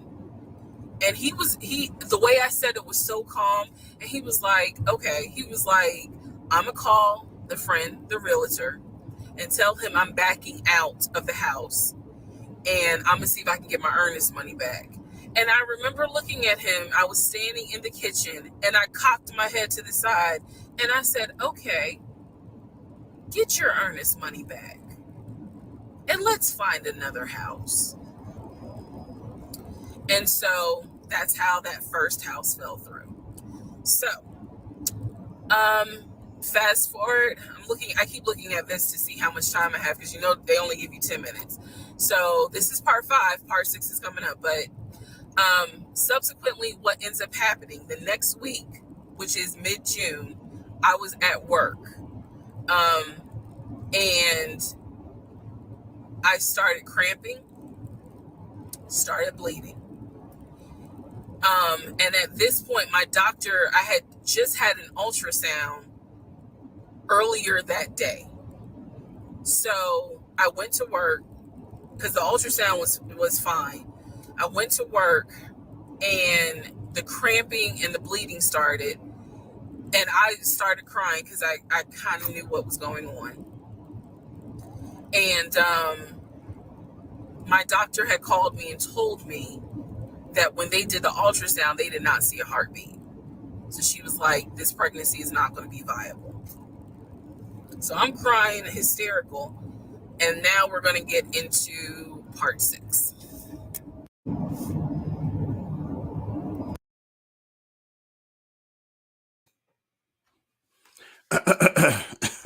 Is this thing on? I'm with y'all with these comments. How didn't the story end here? How's there more? How are we an hour into this story and we know we got 7 more hours of content left? How, Sway? How?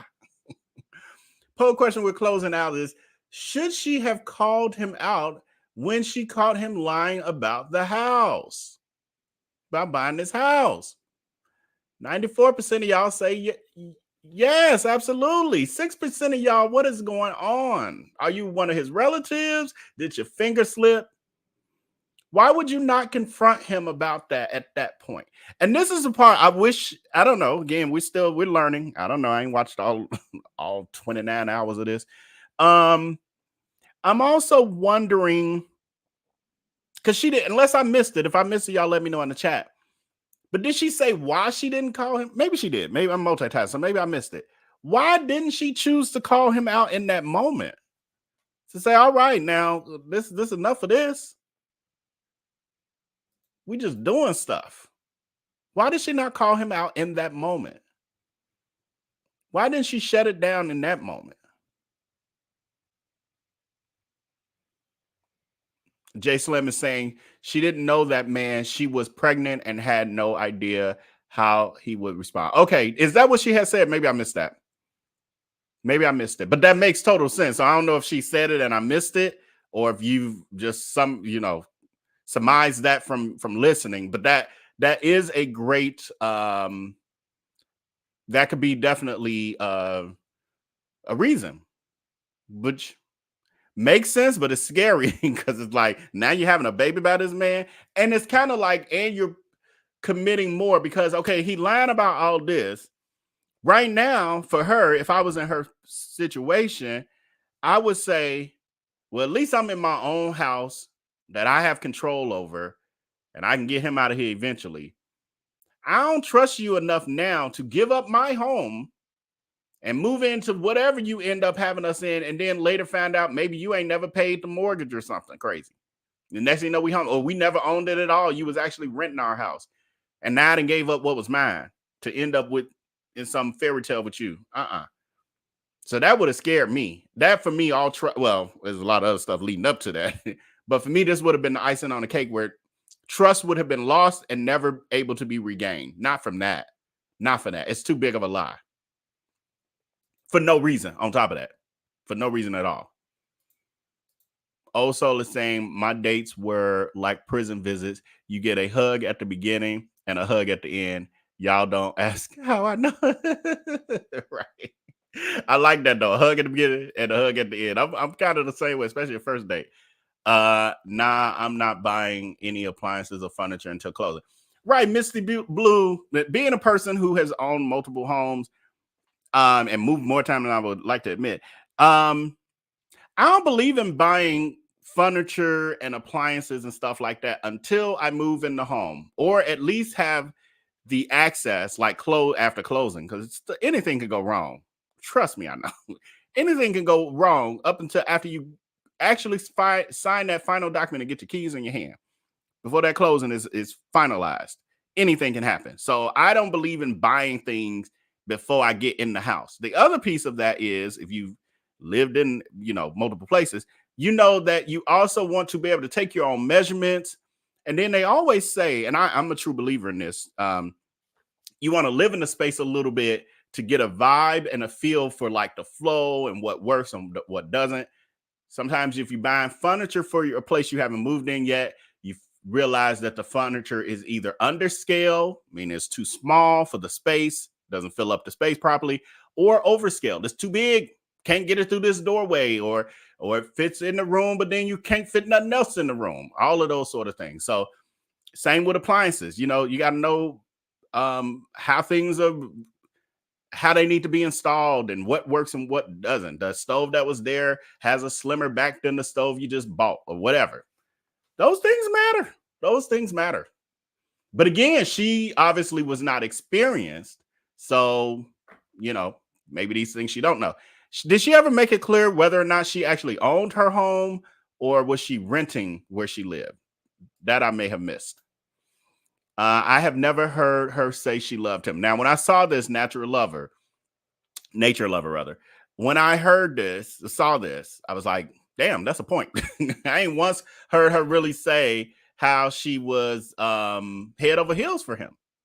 She's only talked about it. And it could be that she's been through so much with him that at this point, that's kind of out the window, because I could talk about some exes and you would never hear me talking about him in that way, but that's because all that's gone. So it could, not that it never existed, but it's so gone now that it's hard for me to tap into feelings like that I had like that back in that moment. So it could be that too. Okay, y'all are saying she was a renter. Thank y'all. So, that's when people rent apartments, they tend to do those sort of things, like buying stuff before they move in them and stuff. So it could be that she just didn't know no better. Southern Regional Hospital in Riverdale is a hospital where they decapitated the baby during delivery. Right, that story. I got to get back to that story because I covered it when it first came out, and there's been some updates. So that helped me put perspective on the area that she lives in, because that's the big story that came out of that area from that hospital. This is the reason why I stay in control of everything. Janelle, this is when I read that, I was like, this is part of my problem, because I'm always trying to relinquish control. But then when I relinquish control, then like you said, things like this happen, or just things happen to be like, see, this is why I stay in control of stuff.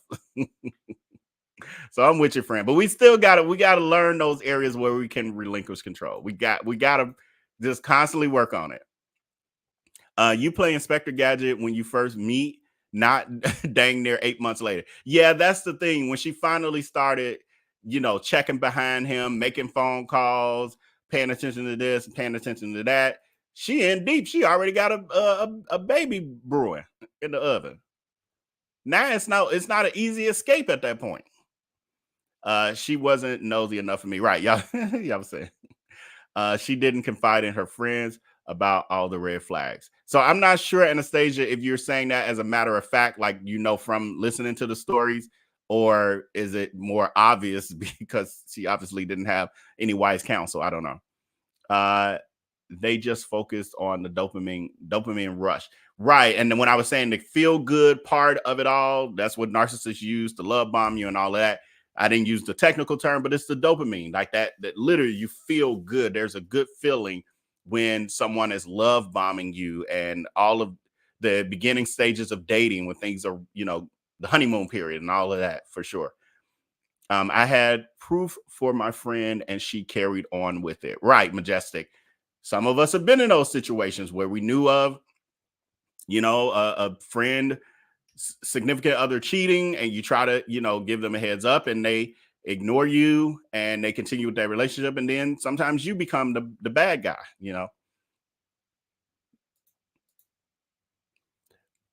What if this whole story is made up just for clicks and views?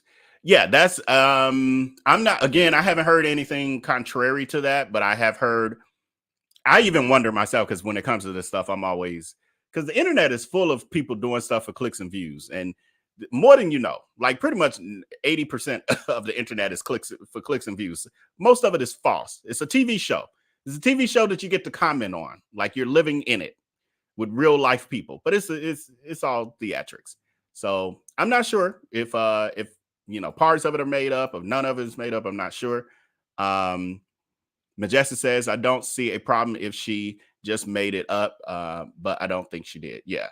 At this point, I'm like, it's content. It's, an interesting conversation as a whole. So if we later find out that she made all of this up, more power to it. It's the internet. Have at it, friend.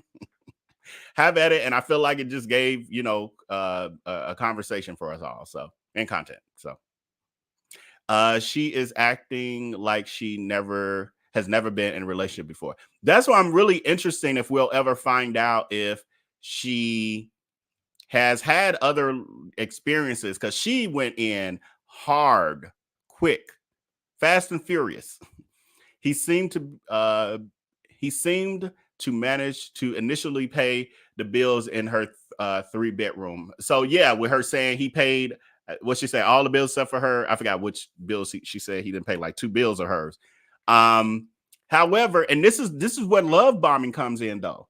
So I see how initially we could all be like, "Ooh, he didn't came in here and he just paying the bill." So obviously he could pay more than what he's paying at that studio apartment. However, also predators, scammers, and people who are love bombing you will do these sort of things. And it could be that he was paying her bills with the money he had just scammed from his last grift. his last lady he was dating that he got money from. So you just never know. And I've heard, I watch those Dateline kind of stories, and you hear of stories like this. In the beginning, he was taking care of her to get her comfortable in order to flip the script to then be able to take advantage of her financially. So it could be that too. This is the part where I stopped listening because she still stayed with him. Yeah. This for me was like, okay, so you just let him go with that? Okay, last two. At this point, it has only been 8 weeks for this relationship.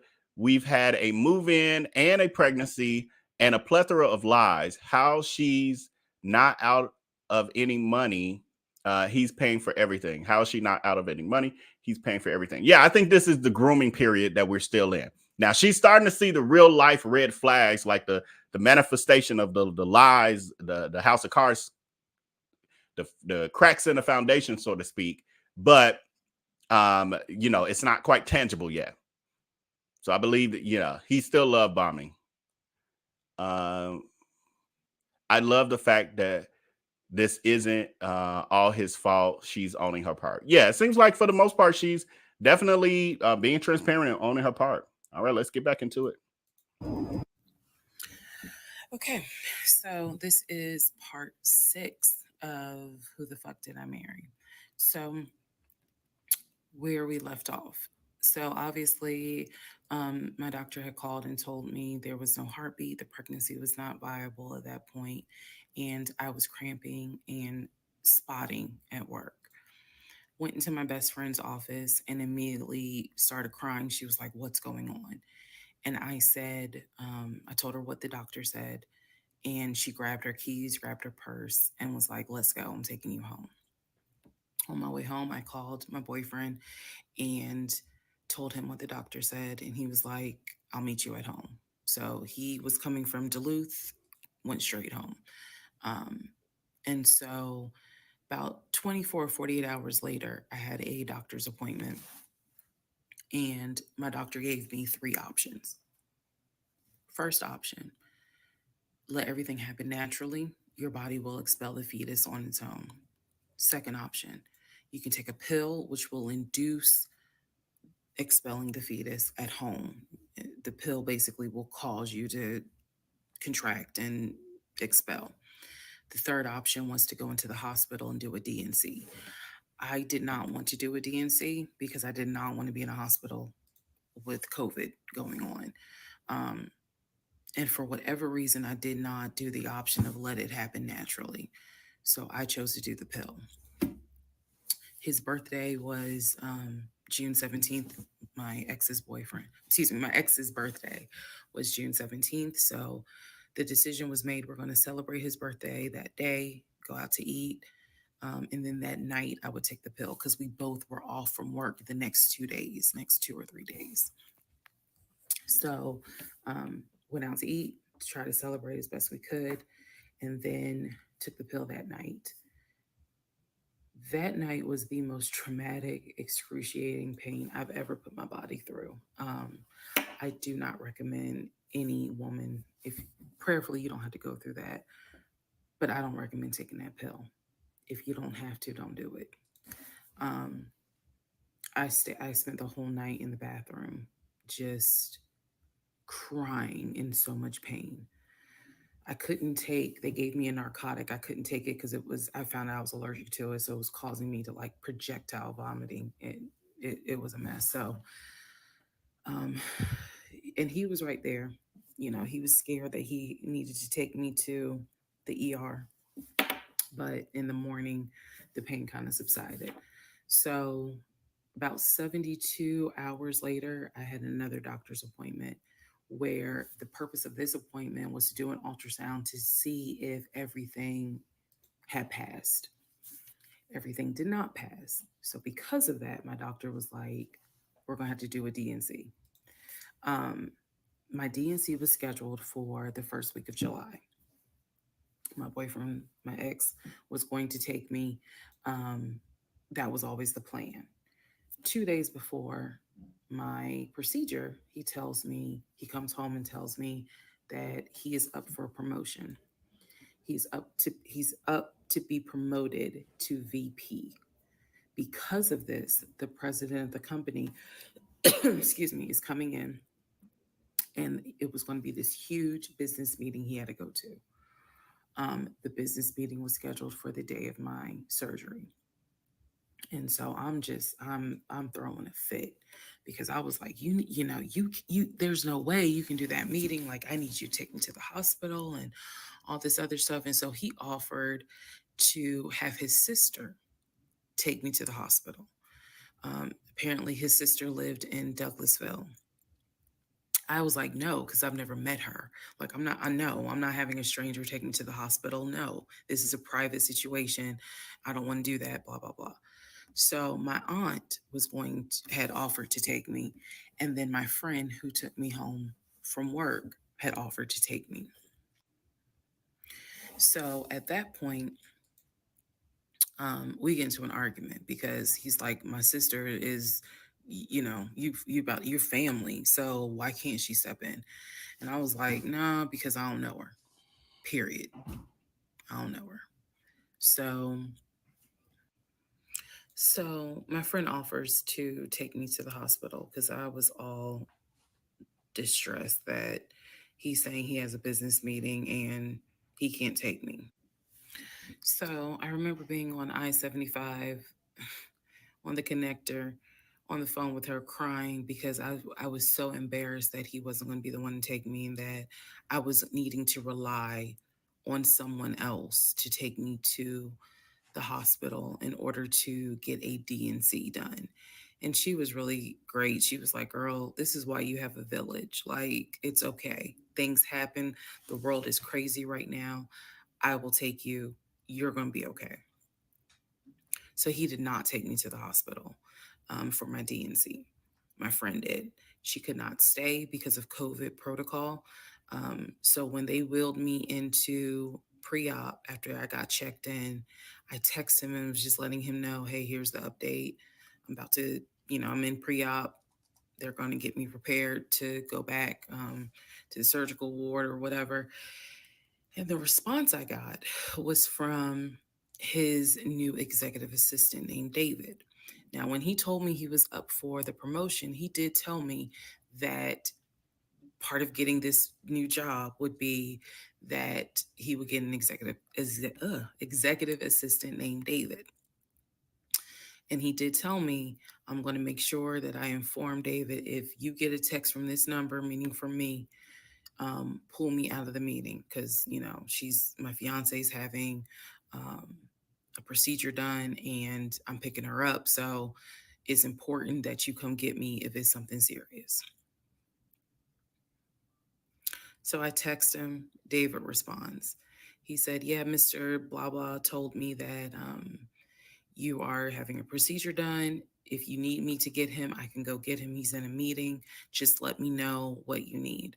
And I just said, "No, don't bother him. I'm just giving an update that they're about to take me back." And David responds and says, "I'm so sorry you're going through this. Please let me know if there's anything I can do." So I have the procedure. I wake up and I am now in recovery. I should be in recovery 45 minutes up to an hour and a half. I wake up, first thing I ask, and I remember asking, is where is so and so? The nurse who was so sweet, she was like, "Everything went well. You're doing great." She said, "We spoke to your fiance. He's on his way." So I said, "Okay, okay." I kind of dozed back out, but I could still hear everything that was going on. I just could not keep my eyes open to save my life. So I hear her talk to the other nurse. And that's when she said, "Yeah, Dr. So and so called her fiance and his executive assistant picked up. And the executive assistant said that he was in a business meeting and that, you could relay to him what you need to say and he'll tell the fiance." And my doctor was like, "Hell no, HIPAA. I need to speak to him." So apparently, my fiance called the doctor back about 30 minutes later, and the doctor informed him she'll be ready to be discharged in about an hour. You can make your way and come pick her up. He said he was on his way. He was on his way from Duluth to Atlanta, which is not a huge distance, but the time of day, one thing about Atlanta, there's always traffic. So he should have been there within the hour. I should have only been in recovery an hour and a half. Let's go to the next part. Part 7. Who the fuck did I make?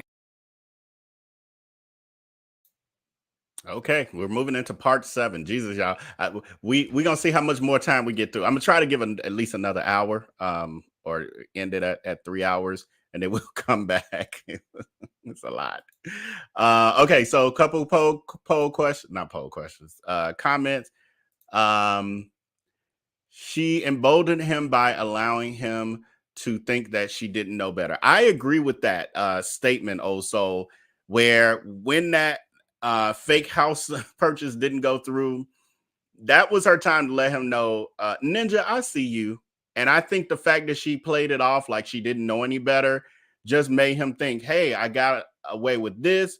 I'll get away with, anything more, or then, whatever my next thing is. Even if she made it up, people go through things similar all the time. I don't think she's lying about it. Yeah, and I agree with this, that with people going through this all the time, I feel like it's still helping people, whether even if it was made up. I don't really think it was completely made up, because there's other pieces. I see some comments here or there like, well, what about this and what about that? And some of that, I know, just based on a little bit more that I did see, will come up and get explained. This don't sound like a woman did not know this man was a liar. Listen to someone that makes a story sound believable.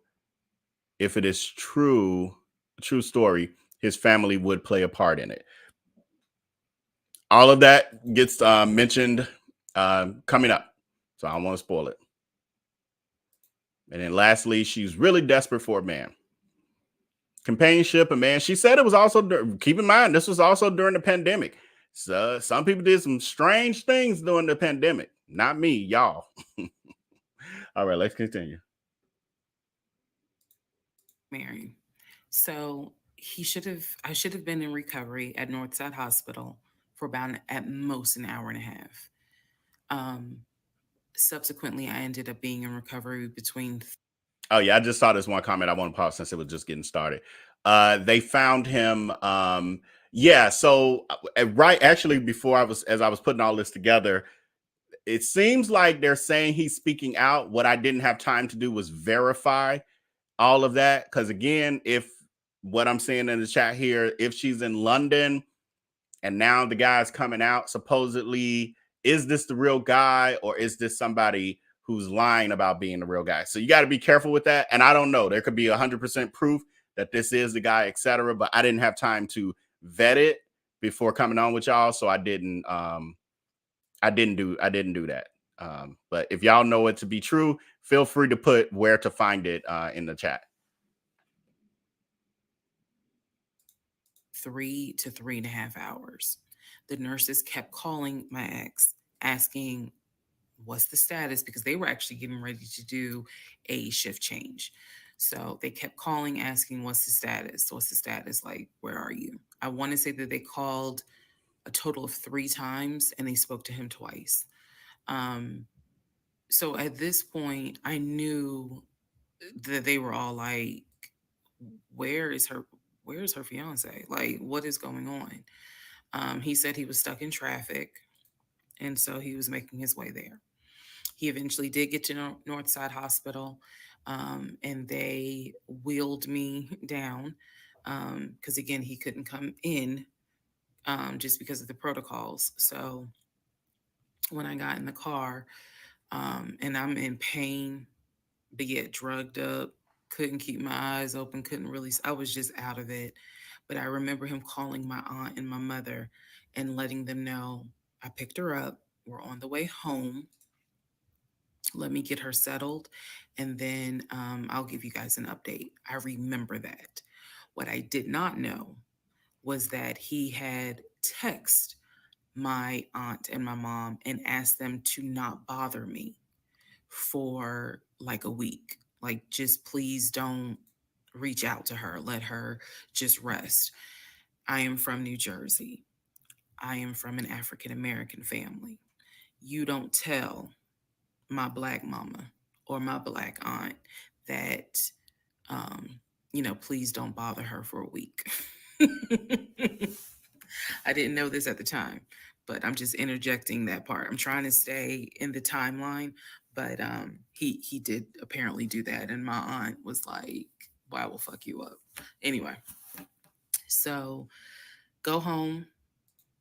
Um, he waits on me hand and foot. I recover. Just needed about 24 to 48 hours to just get my mind right. Um, During this time, in between when the house in Douglasville fell through, we had not talked about a house. So I guess it was about a week later after the DNC, he decides that, do you want to start looking for a house again? Excuse me, I have the hiccups, y'all. Do you want to start looking for a house again?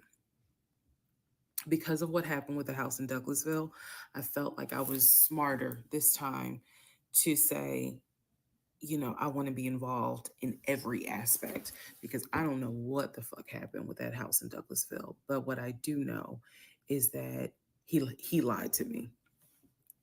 I didn't think, I didn't know then what I know now. I just knew he lied about putting in, or excuse me, I knew he lied about being under contract. So I told him, I said, I don't want to work with your friend who I've never met, never talked to. I know that he has talked to him because he's talked to him in front of me. And I'm going to demonstrate on one of the videos how he used to do his phone calls. Don't worry, it's coming. So we found a new real estate agent, really nice guy. His name was Scott. I am using his real name. Really nice guy. Um, and we told him what the budget was. And Scott was like, okay, when you guys are ready, we can start looking at houses. Try to look for houses that are empty because you can actually tour those. If it's a house where someone's already living in there, chances are it's going to have to be a virtual tour because of COVID. So I found a house um, that I absolutely, in total, we must have looked at about 15 houses. Um, but I found a house in Smyrna that I absolutely loved. We toured the house. Everything about this house was perfect. The house was listed for 699,000. It was a brand new construction build. The only issue was that the basement was not finished, and he wanted the basement to be his man cave. Again, I went with him to tour this house. So this was already feeling very different than the situation in Douglasville because we did not actually tour the Douglasville house. We only did a FaceTime virtual tour. This house in Smyrna, we toured. We toured this house more than once. Um, and it was gorgeous. Fucking gorgeous. So we talked about it. He said that he had the money. Um, again, the price was $699. He said he felt comfortable putting in an all cash offer. If you remember on the videos before, he told me he had money in his savings from when he played football. So when he said an all cash offer, even I knew you got that kind of money, like where you can cut a cashier's check for 699,000. And he told me he did. He had money in savings from when he played football, and he was very comfortable paying all cash for this home. So the real estate agent, Scott, sent over the paperwork. The paperwork was sent in both of our names. It was sent to my email. That was another thing that I changed after Douglasville. Everything gets sent to me. And then I will be sure that he signs it. So he sent it to me. I looked over the offer. We were going to put in an all cash, full price offer with a request to have the basement finished. Also, we were requesting for the seller to give us an answer within 24 hours. We were requesting a quick closing.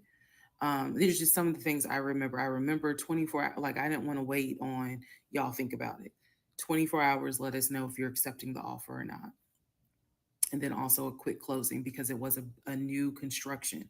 So we didn't have to wait for the current tenant to move out. We didn't have to do that. So I watched in our bedroom as he pulled it up because it was a electronic document. He signed his name to the offer for $699,000 cash. He requested again, the seller let us know in 24 hours if they were accepting the offer. So we submitted the offer at around 6 p.m. We were requesting that by 6 p.m. the next day, they let us know if the offer was accepted or not. I watched him sign the offer. I sent the offer back to Scott from my email. All parties had signed. Scott texted us and said, I got it. I'm submitting it. I will let you know what they say. Let's go into part 7. Sorry. Let's go into part 8. Good grief, this is getting long. Okay, so I just want to clear up some things that. Just in case, I was about to just keep going, but I was like, let me handle the comments that I did start so it don't be too many. Closing out this poll, do you think that he was slowly trying to remove her from her family with that whole telling her mom and aunt, I'm picking her up from the hospital, don't call her for a few days? I'd be like, Ninja, what? You know how many true crime shows I watch? How paranoid I am about a statement like that? I'll be like, matter of fact, I'm coming over there to pick her up. She coming to my house instead. You on some BS now. Do you think so? The quote question: do you think that he was slowly trying to remove her from her family? 82% of you said yes. 18% of you said no. 18% of you probably don't watch enough true crime stuff to make you paranoid enough and wise, because I call it wisdom. I don't trust it. That's one of the ways that they use to start abusers. That's one of their tactics. One of the main ones. Slowly remove you from your friends and family. They slowly start by that person not good enough for you. I don't like them. They give me icky vibes. Ooh, why you still going out with them? If you still going out with them, you must don't love me. Like, it slowly starts as manipulation, and they get you to slowly stop talking to people. Almost happened to me. I'm just too smart. Almost happened to me. Almost. Not that they was big and bad enough to abuse me. Well, mentally, yes, but physically, no. Wasn't worried about that. They knew better. Anyway, comment is she was really. Oh, I read that. We only got a couple. What is 4 or 5? Lies aren't this detailed, in my opinion. She is very detailed so far. So yes, Karma Butterfly is saying that they believe that this story is true. I don't agree with her choices in the situation, but I'll give her credit for putting her business out on Front Street. I could never. Yeah, most people could never do this. I think that's one of the reasons why this has gone so viral. A man texting my mom telling her not to bother me. My mom is showing up with my uncles and the police. Yes, Kimberly, exactly. And she, as she should. Good job, mama. That's what you should be doing. Narcs like to isolate you from family and friends. Absolutely. Yep. That's a red flag, y'all. For those of y'all talking some, no, ain't nothing wrong with that. Oh, yes, it is. Oh, yes, it is. Especially for something like this. Vel, can't wait till you do more research on this. I know how it ends, and I won't spoil it. Thank you, friend, for not spoiling it. I did just pull up an article because I'm still working on doing her next clip. I'm gonna see if I can find a picture of the guy they are saying is him. I need to find a better picture. I got one, but it's somebody's thumbnail. But what I just read as I was looking just that quickly, they said that there are 2 videos circulating of this guy. His name is Jerome JC Rome McCoy, and he's accusing Reesa of lying and cheating on him. And they said, meanwhile, sis is planning for her first trip to Paris and London. So I'll give y'all more on that. I need to do some digging. But he has come out and he is claiming that she is a cheater and a liar. And then I think I saw one of y'all say in the chat, but he ain't say much of nothing. That's what pathological liars, sociopaths and stuff do. Darius Crooks, what will he tell y'all about me? And those of you who watch, y'all know I don't get none but facts over here. Everything I ever say about him, I back up with receipts, proof, videos, everything else. And he gives a narrative of, oh, he just jealous of me. It's always something. He's stalking me. That I realized is kind of creating some confusion. So just allow this video to serve as a stop sign. Let's clarify. First of all, the story, background. He was born in Philly, raised in Philly, and moved to Augusta. Um, Story is that he moved to Augusta for high school. After high school, he went to college at San Diego State. Enjoyed San Diego State, stayed in San Diego for quite a while. Got married out in California, had a house in California, played arena football out in California, but his family was back here in Augusta, Georgia. He still had a lot of family up in Philly, but for the most part, he had a sister in Augusta, he had a sister in Douglasville, he had a brother in Baltimore, he had another brother in Philly, and he had a brother in Nashville. So I just want to clarify that in terms of um, not the demographics, but the geography. Born in Philly, came to Augusta for high school, went to San Diego State for college, played football, stayed in San Diego, stayed at San Diego, got married out there, but still had quite a bit of family here in Augusta, here in Georgia. He also had a sister, I think I said, who lived in Douglasville. I have physically met his aunt who lived in Augusta. I've met his brother who lives in Augusta. I have spoken on FaceTime with a brother who lives in Baltimore. And then I will demonstrate how he used to talk to the brother that lives in Philly. That's coming up. You haven't missed that. In terms of the proposal, you did not miss the story of the proposal. I simply didn't want to share it because it was embarrassing. Basically, he gave me 3 ring options. We went to a jeweler at the Mall of Georgia. He had me pick out 3 rings. I told him which one I liked the most because I knew it wasn't a romantic proposal at all. I knew which ring I liked the most. I told him which one. He basically said, when I'm ready, I'll give you the ring and I'll propose. Fast forward about, I guess it was summer because I was actually pregnant when the ring came. We were sitting at the dinner table. He took the ring box out of his pocket, slammed it on the dinner table, and I was like, "What is this?" He was like, "Open it." I opened it. Inside was the ring that I had wanted, that I had chosen at the jeweler. And he was like, "All right, so this means that you're going to be my wife." I was pregnant. So, again, when I asked y'all to give me grace, it's because there are certain things that's just like, girl, what was you thinking? Trust me. There's no excuse. So there was never a, will you marry me?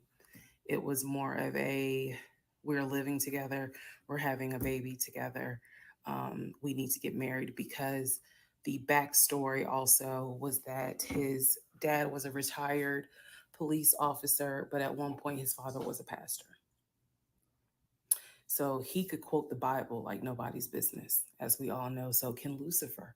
But anyway, he could quote the Bible like no one's business. And so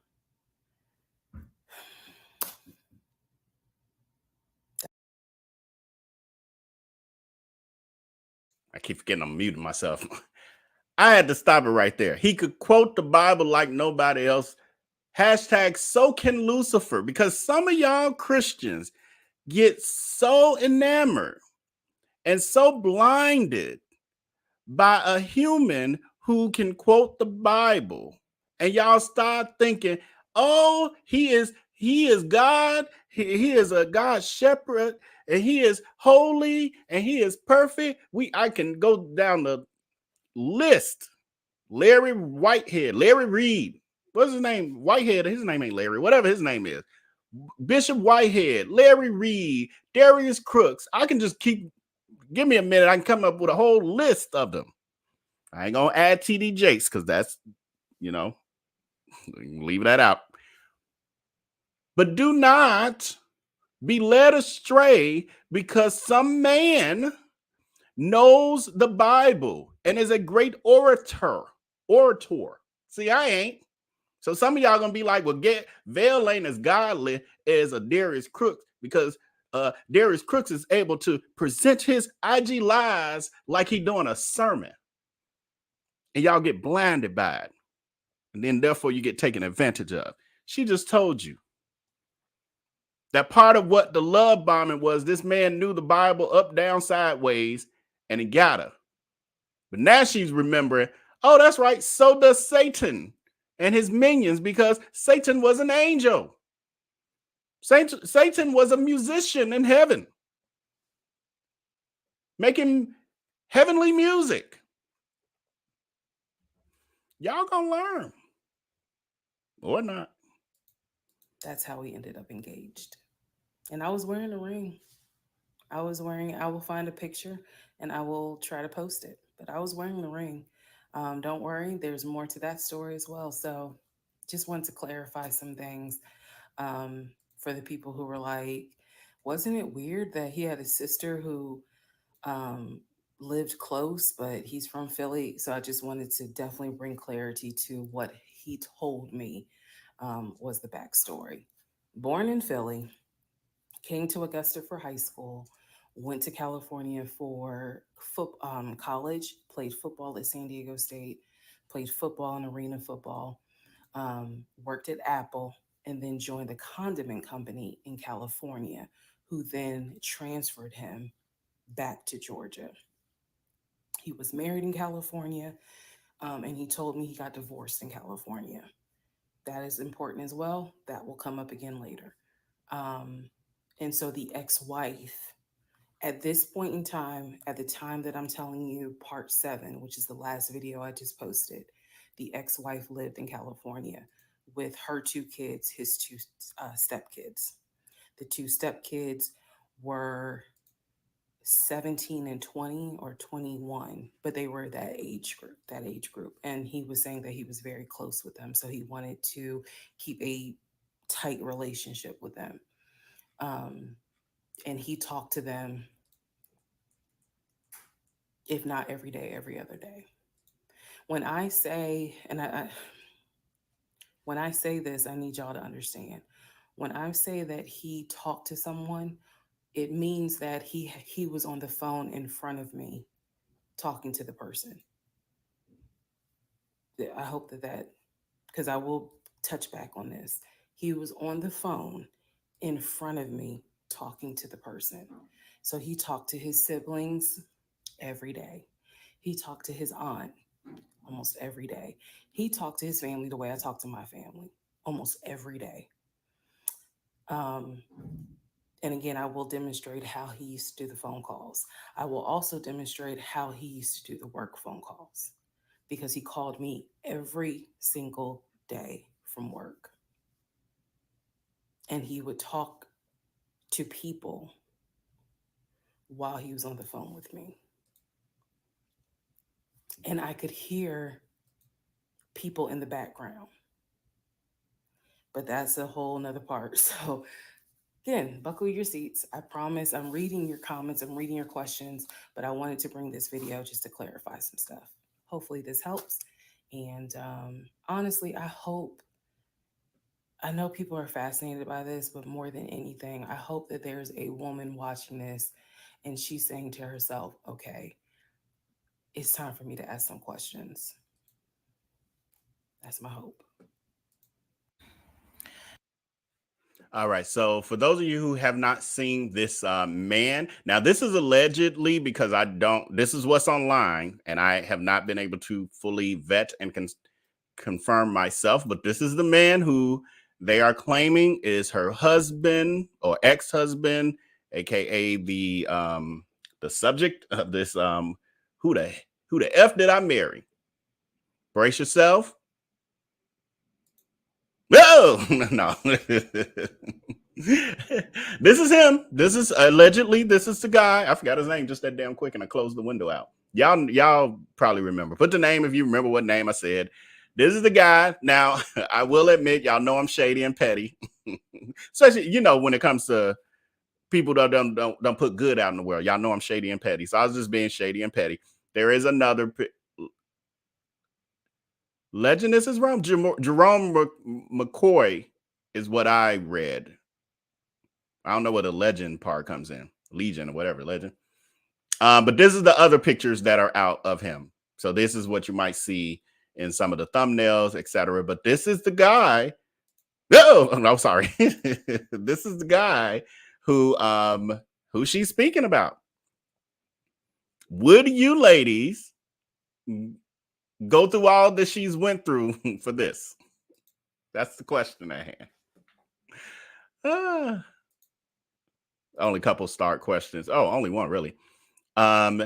She really seemed like a good-hearted person, in spite of opinions. Yeah, I mean, I'm not getting any. I'm getting a human. I'm getting me at certain points in my life, and I'm getting other people that I've seen doing some of the same things. Like, no judgment here, really. I mean, I might have questions and all that, but no judgment. All right, let's get back into it. Yeah, because I didn't start that much. I'm sitting here multitasking trying to pull pictures for y'all, so I didn't get that much done. All right, part 8 of Who the Fuck Did I Marry? So we submitted an offer on the house in Smyrna. I sent it over to Scott, our realtor, and next day comes, Scott asks if we can take a phone call. So he calls us and tells us that the offer was not accepted and the builder did not do a counter offer. We don't exactly know why. Um, we don't exactly know why he didn't accept it, but the bottom line is that we figured out later on that he didn't want to finish the basement.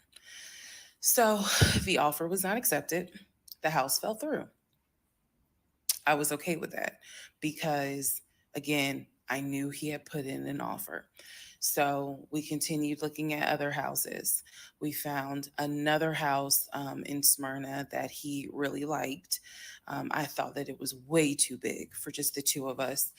Um, and so the price of this home was much higher than the 750,000 that Chase had approved for the mortgage. So, what he explained to me was that he was willing to do the $750,000 mortgage, and he was also willing to put a significant amount of the money in savings on the house, which meant that he was now comfortable going from 750,000 up to about 900,000. Again, his whole explanation was, I have the money where I can put down a substantial down payment, bring down the price of the home, and then basically mortgage the rest of it. So that was now the plan. I was not comfortable with a home over $900,000. But again, keep in mind, I saw the Chase paperwork. So I was like, I just feel more comfortable sticking at the 750,000 mark. That's what you were approved for. Let's go with that. By this point, this is now fall of 2020. We had been talking about marriage. I had my ring. He had made VP at the company. And again, he was calling me every day from work. Um, the I need to kind of explain how the company was ran, because when you think VP, you would think he would be in an office. It was a condiment company, so they actually were producing the condiments, and I'm not saying the name of the company on purpose, but they were producing the condiments in this particular plant location. So a lot of times he would simply tell me that he walked the floor, um, checking in with his subordinates, basically. Now, how did he go to work? For the most part, at this point, he left before I woke up. However, pretty much he wore dress pants, kind of like a dark navy blue cargo pant, and he had a polo shirt with the company logo on it. what I saw a lot of times is that he would not wear the polo shirt to work. He would wear like a company t-shirt. He would wear rubber sole shoes and the navy blue cargo pants. I didn't think it was a uniform, but it reminded me of what someone would wear when I worked at Amazon if you're going to be doing manual labor. He didn't go to work sloppy looking at all, but it definitely was not suit and tie. Nowhere near suit and tie. It is fair to note that outside of work, he was a man who he loved to dress. He loved to wear the latest Jordans. He loved to collect watches. He collected a lot of Invicta watches. Um, he he loved to collect hats. He wore hats, baseball caps everywhere because he didn't like the shape of his head. Um, so in terms of how he dressed casually, the man he could dress. In terms of how he dressed for work, yeah, he didn't dress like a VP. But his excuse was, I'm constantly walking the production floor, and I can't be in a suit and tie walking the production floor where they're creating the condiments that we're selling. So by this point, again, this is fall. We're still looking at houses.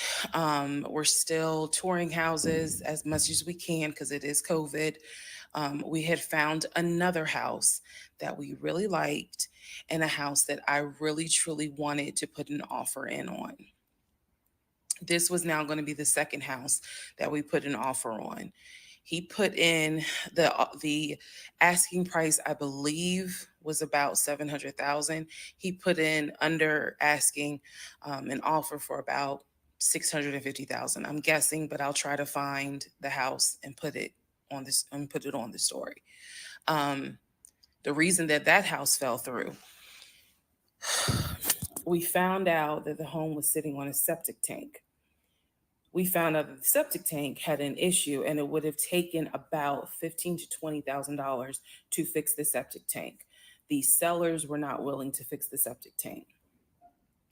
Personally, I ain't really care for the house that much. I'm the one who was like, I don't really want it. So even though we put an offer in, we had 24 hours where we could pull our offer back.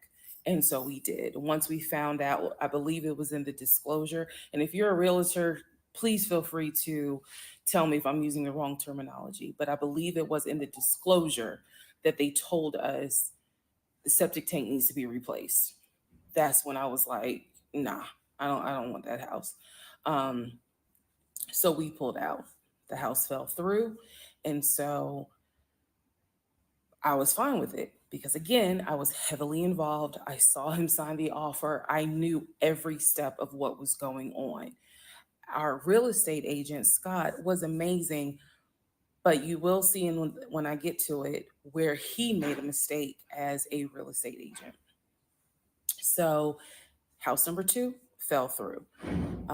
We then moved on, saw a few more houses, and then we get to house number 3.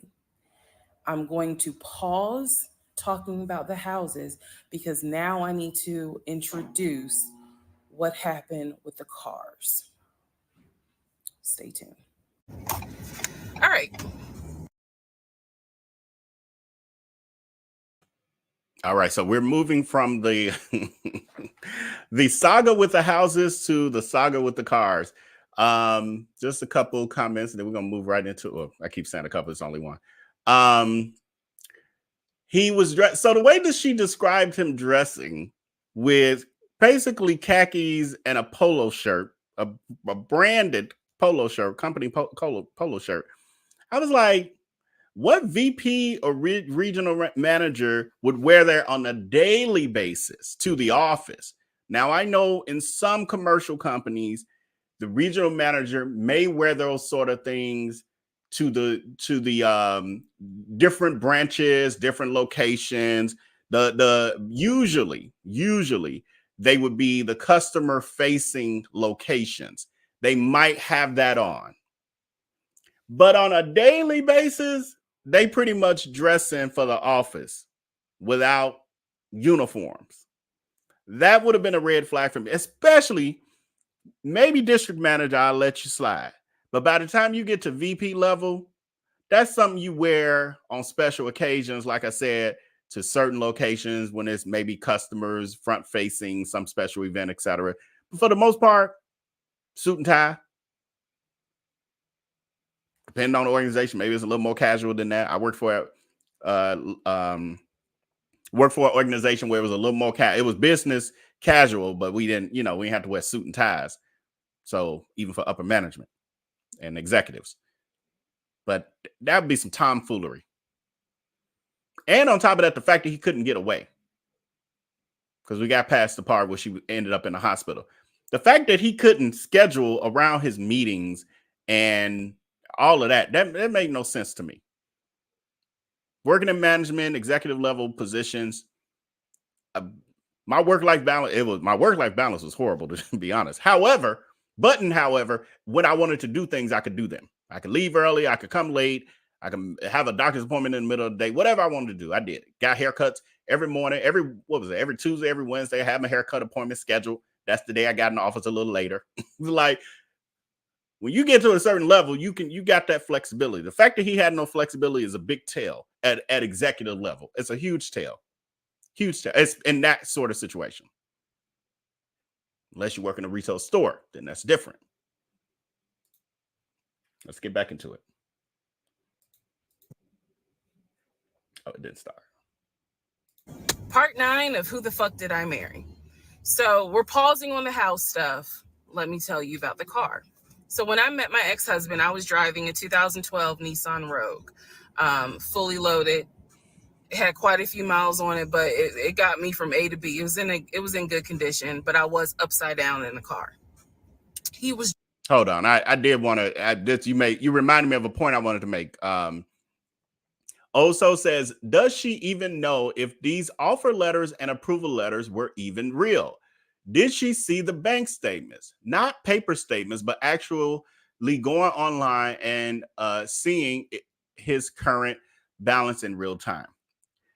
Being a person who comes from the real estate field, as well as many others, but coming from the real estate field, being a realtor, being a licensed real estate appraiser, etc., I know that people used to, and this was back in the day, people used to fake these approval letters because at a certain point, realtors stopped allowing people to just view homes unless you had a approval letter. And then people got on hip to that and they start creating fake approval letters.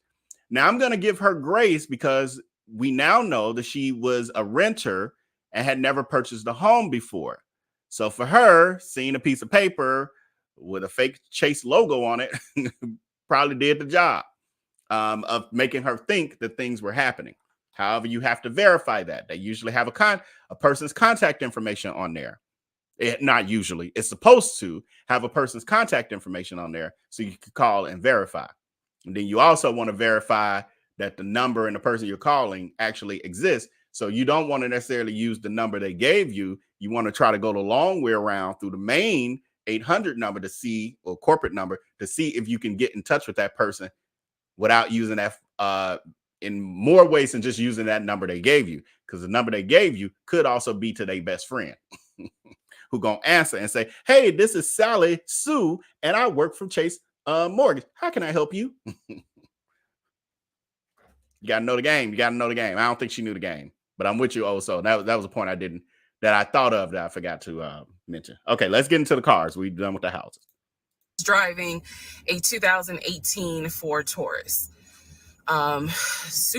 sport mode. I know he had a sport mode on the car, and I love driving that car. When he told me how he was a regional manager, he told me that one of the perks that came with the job was that he would be getting a company car. And so we spent time going to Range Rover of South Atlanta. We spent time going to Jaguar. We spent time going to BMW. We spent time going to Ford, which was on Mount Zion in Morrow, if you all are familiar with that area. He test drove a whole lot of cars. In the end, he decided on a BMW sedan. I was there when he test drove the car. I got in the car with him. I loved it. And he explained to the salesperson, I'm getting a company car. I need to get a printout of the full price of the car, tax, tag, and title. Because what my company is going to do is wire over the money for the car. The salesperson was like, okay, apparently that happens a lot. So he gave him a printout with the tax, tag, and title for the car. In front of me and the salesperson, he called the person in the finance department for his job. Obviously, I have no idea what this person's name is, but he called the person. He explained to them, this is the amount of money. He said the president of the company, so-and-so, has authorized for him to get a car, not spending more than, I think, $90,000 tax, tag, and title. The BMW came out to just under $90,000. And so I remember this conversation so fucking vividly. So he's on the phone in front. I'm sitting down, the salesperson sitting down at their desk, and he's like, they put me on hold. And so he's like, I guess the person comes back and he says, the price of the car is blah, blah, blah. He was like, give me a second and I can send you a picture of that printout that shows tax, tag, and title for the BMW. He gets off the phone. He takes a picture of it. He sends it to whoever. He waits about 10 minutes. He calls the person back. He says, did you get it? Apparently the person did get it. But the person who can actually physically do the wire transfer had gone home for the day. So what he says to the BMW salesperson, he's like, okay, we're going to have to do this tomorrow because so-and-so went home for the day.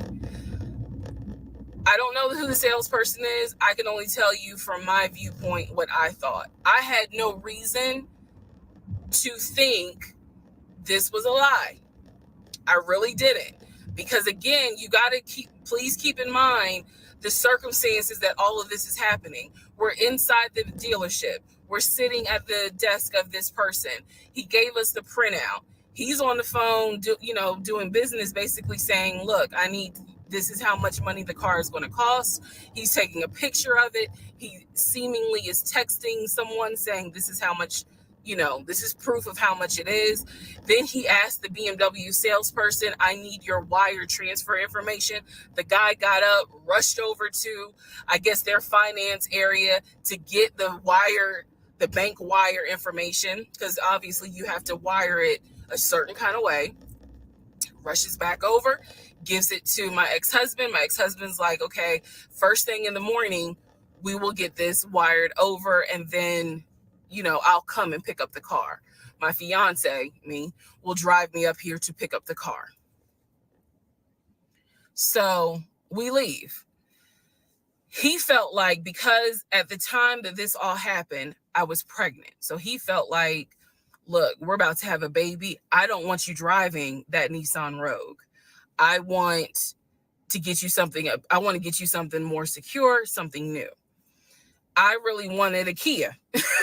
I really wanted a Kia Telluride. And he was like, well, let's look at the warranty. This man knew a lot about cars. He knew a lot about the warranty. He knew a lot about the depreciation value. And so he did talk to me a lot about what will we get the most for our money. We test drove, when I say we, I test drove a Kia Telluride, a Kia Sorento. He didn't like either of those. He had me test drive a Ford Explorer. He didn't really care for that. Then came time where he really wanted me to get a BMW.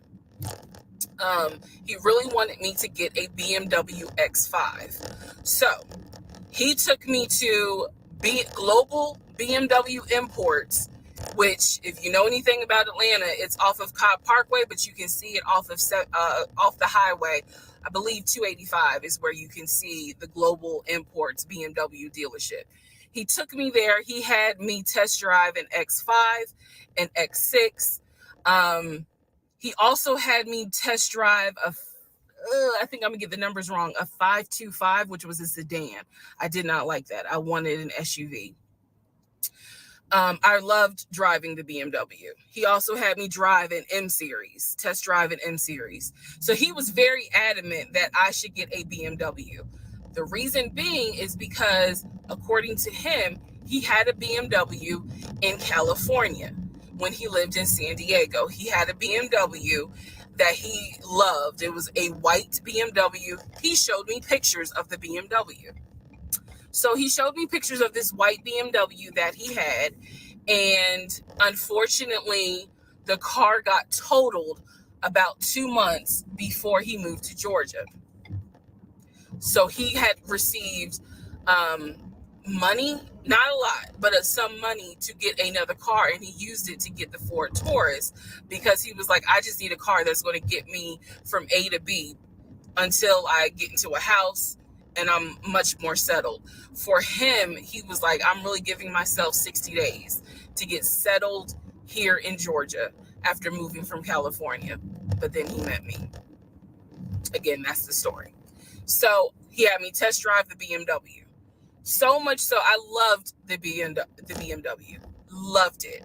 I wanted a dark blue BMW with cognac interior. I wanted an X5 and I wanted an M Series. So I can clearly tell y'all that's exactly the car I wanted. We were online looking for that particular car because not every dealership had it. I was okay with a black BMW if needed. But I really wanted dark blue and I really wanted that cognac colored interior. So he felt like, I want you to consider all of a sudden an Audi Q8. Let's just see how you like it. If you don't really like it, then we will go back to the BMW. I cannot tell you why he switched up. I can't. But I can tell you he took me to an Audi dealership on Peachtree Industrial. He test drove an Audi and I test drove an Audi Q8. I loved the Q8. Loved it. But I was tired of test driving cars. By this point, I had test driven so many cars. Our weekends were spent either looking at a house or test driving cars. And I was picky, I will admit that. So he had me test drive the Q8. I really liked it. I finally just told him, look, I'm good with either the BMW or the Audi because I'm tired of test driving cars. He told my family he was buying me a new car because keep in mind, let me let y'all know. He had met my family initially on Zoom because, again, we were locked down. He had met my family. He also had met my family in person because at this point, it was like, look, if you're not showing any symptoms, maybe we can do family dinner. And so we had. So he had met my family in person. And now we will go ahead and move towards part 10 of this series. Okay, part 10. Who the fuck did I marry? Okay, had to sneeze. All right, so at this point, I had test driven all these cars. Kias. Hell, he even had me test drive a Nissan Murano. But the main two were BMW and an Audi. He had told my grandfather he was getting me a car. He had told my aunt he was getting me a car. That he was going to, he was like, she's going to be my wife. I want her to be in something secure. So my family was really like, wow, wow. Who knew that he had this kind of money? And so I hated the fact that he did that because anytime he got around my family, here's another red flag to put in the United Nations of red flags. He would always talk about money and he would always brag. I never realized it in real time. I didn't realize it until I was out of the situation. He always bragged about the fact that he could fight, the fact that he had money, and the fact that he played football. Those are the three things he always bragged about. Back to the cars. So I told him, I was like, pick one between the BMW and the Audi because you said you buying it. So pick one. So this man chose the Audi. So he takes me to the dealership. I wanted a white Q8. He does give me the printout of how much it's going to cost, tax, tag, and title to get this Q8. Gentleman who's helping us gives him the printout.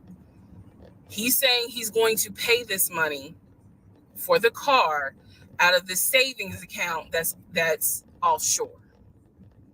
That's the story. That's what he's saying. So he apparently is asking the guy, is there a holding fee?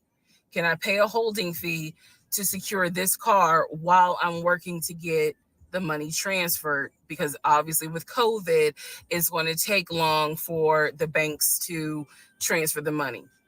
Side note, I need everyone to understand, one of the reasons why he was able to get away with the stuff he got away with is because we were on lockdown.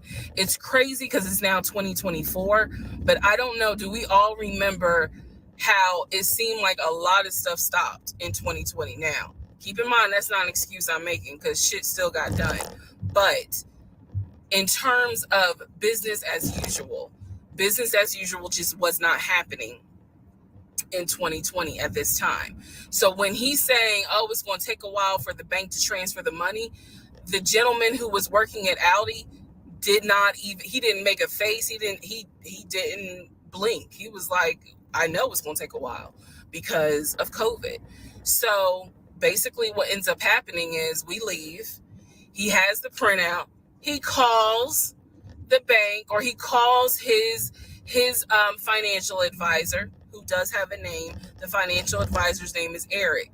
I feel comfortable using certain people's names, especially if we find out they didn't exist. So he calls Eric. He tells Eric in front of me, hey, I need to transfer $72,526, whatever the amount was, because I'm buying a car for my fiance. This is the bank account information. Do you need me to give it to you over the phone, or do you need me to email it to you? Pause. I can't hear what the person's saying, but that's what he would do. Do you need me to give it to you over the phone, or can I email it to you? Okay. All right. Give me a few minutes and I'll go ahead and email it to you. All right. Let me know. I'll call you back to find out if you received it. Okay. Hang up. So I'm hearing this because, again, I'm not paying attention to, did I hear anybody on the other phone?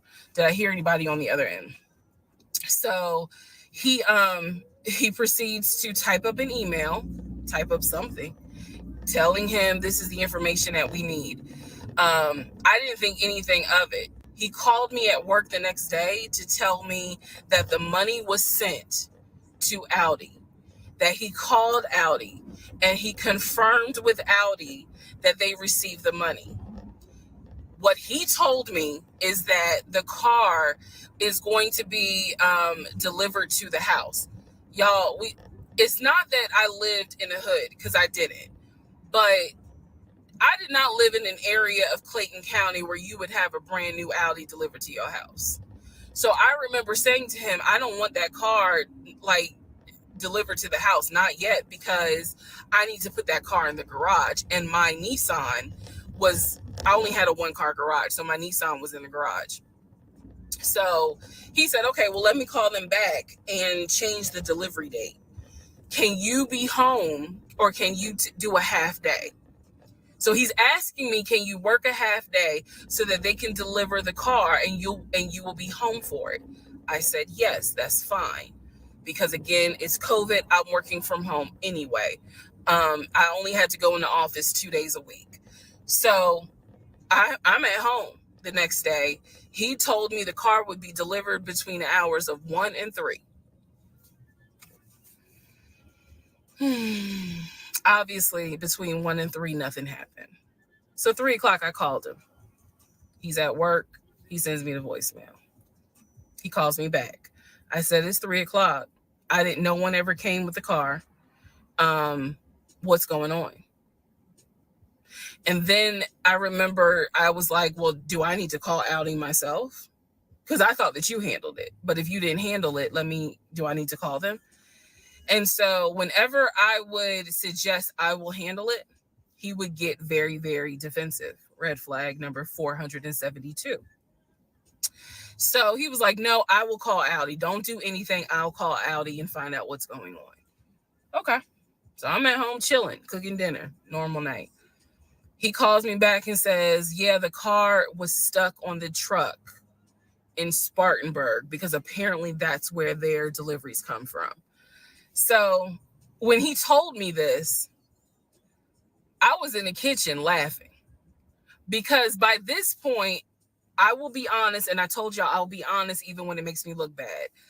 I was guilty of, on one hand, I believed him, and on the other hand, I was like, let me see what lie he come up with. Let me just see. But keep in mind, my brain was really like not rationalizing, not comprehending how deep the lie was.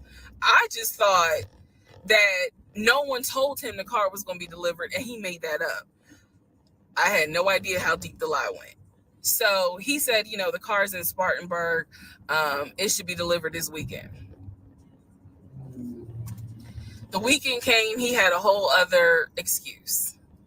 I don't remember what the exact excuse was as to why the car was never delivered. I do remember we got into an argument, and I was like, don't even worry about it. I'm going to get a new car my damn self. I don't even need your help. Which is probably one of the worst things you can tell a narcissist, because they love to be the hero, you know, it's all about them. But I was like, don't even worry about it. I'll get, when I have the money to get a car myself, I'll do it. I don't want to hear anything else about a new car. I don't want to hear shit else about a car. Because at this point, I was spending way too much time trying to figure out, are we getting a car? Are we getting a house? Like,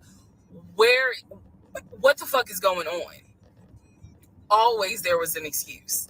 So when I told him I don't want to hear anything else about a car, and I am not going to a dealership to test drive another car, that ended that whole discussion right there.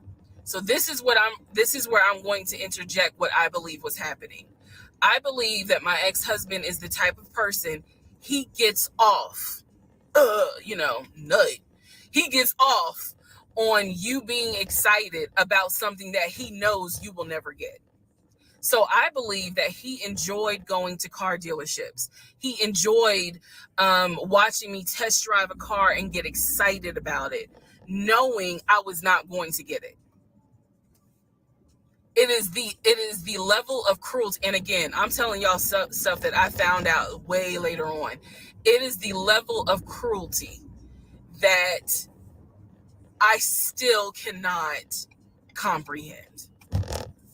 So the whole issue about the BMW and the Audi, I think he just enjoyed seeing me get excited and then pull it away. Part 11 coming up. All right, part 11. So for this part,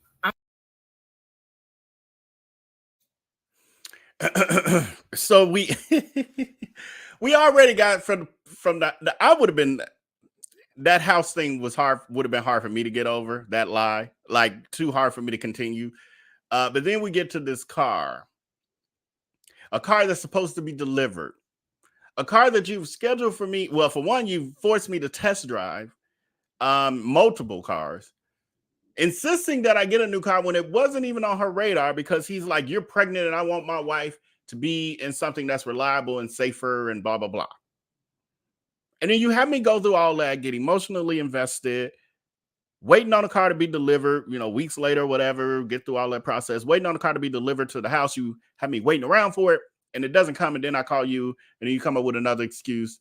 And then obviously, like she said, they got in some kind of fight at some point when the car still didn't show up. And then it shouldn't even been a fight, because Ninja, you wrong.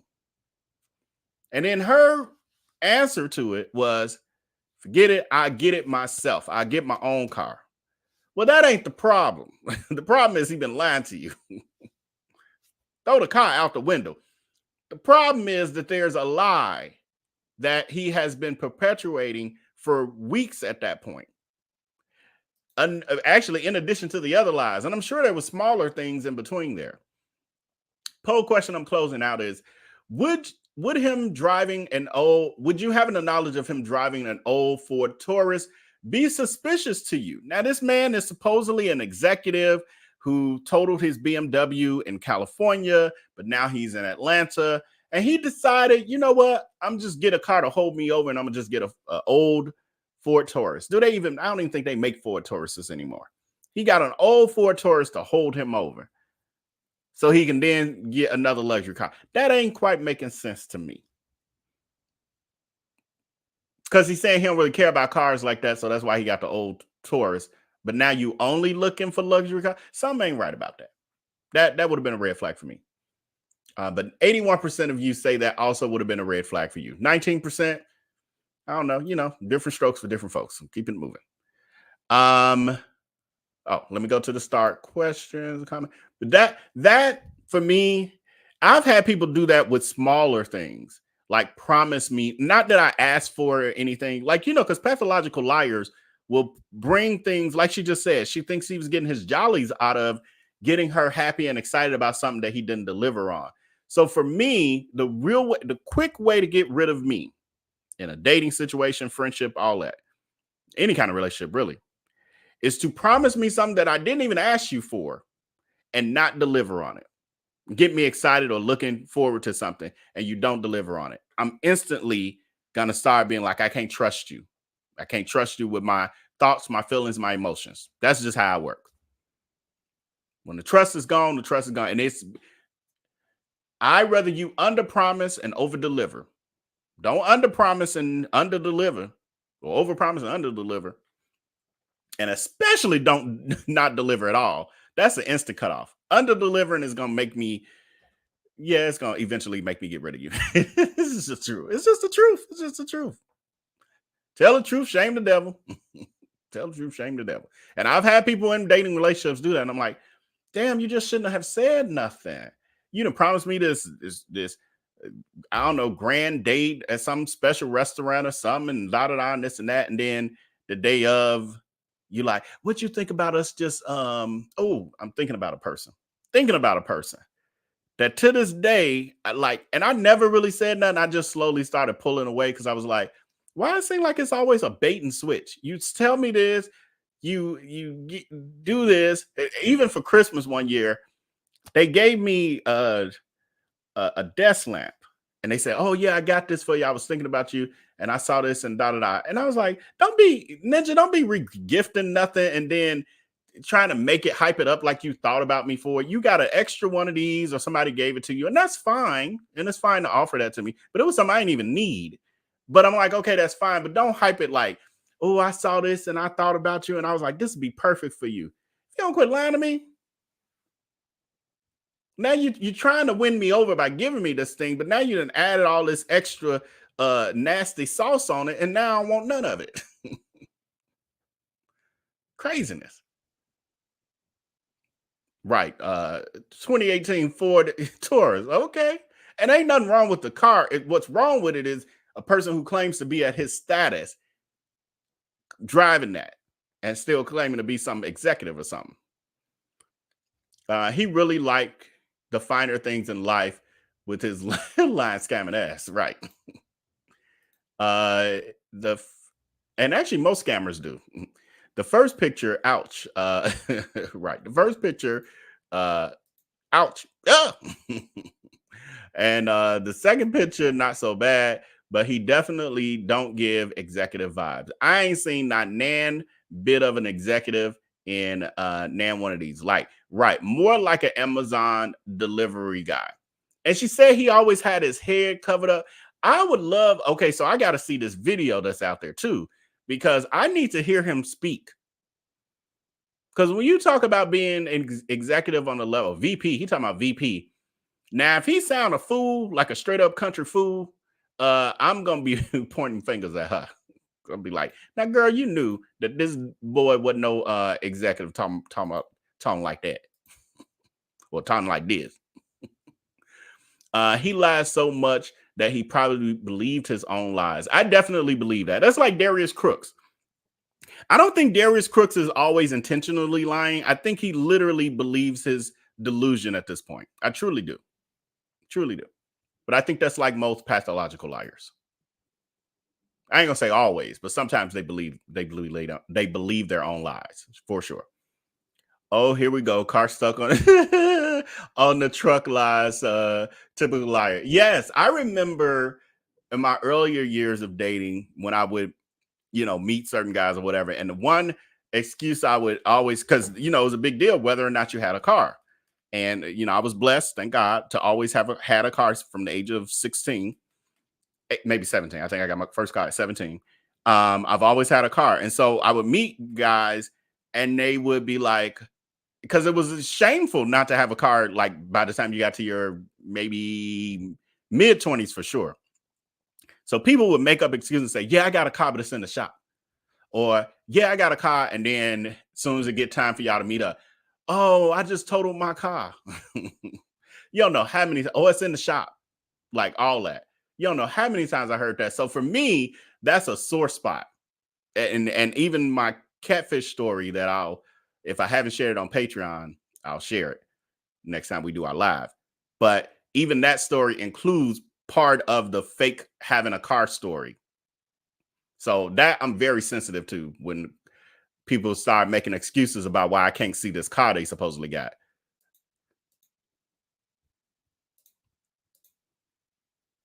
This level of lying is sickening. Yeah, what kind of joy?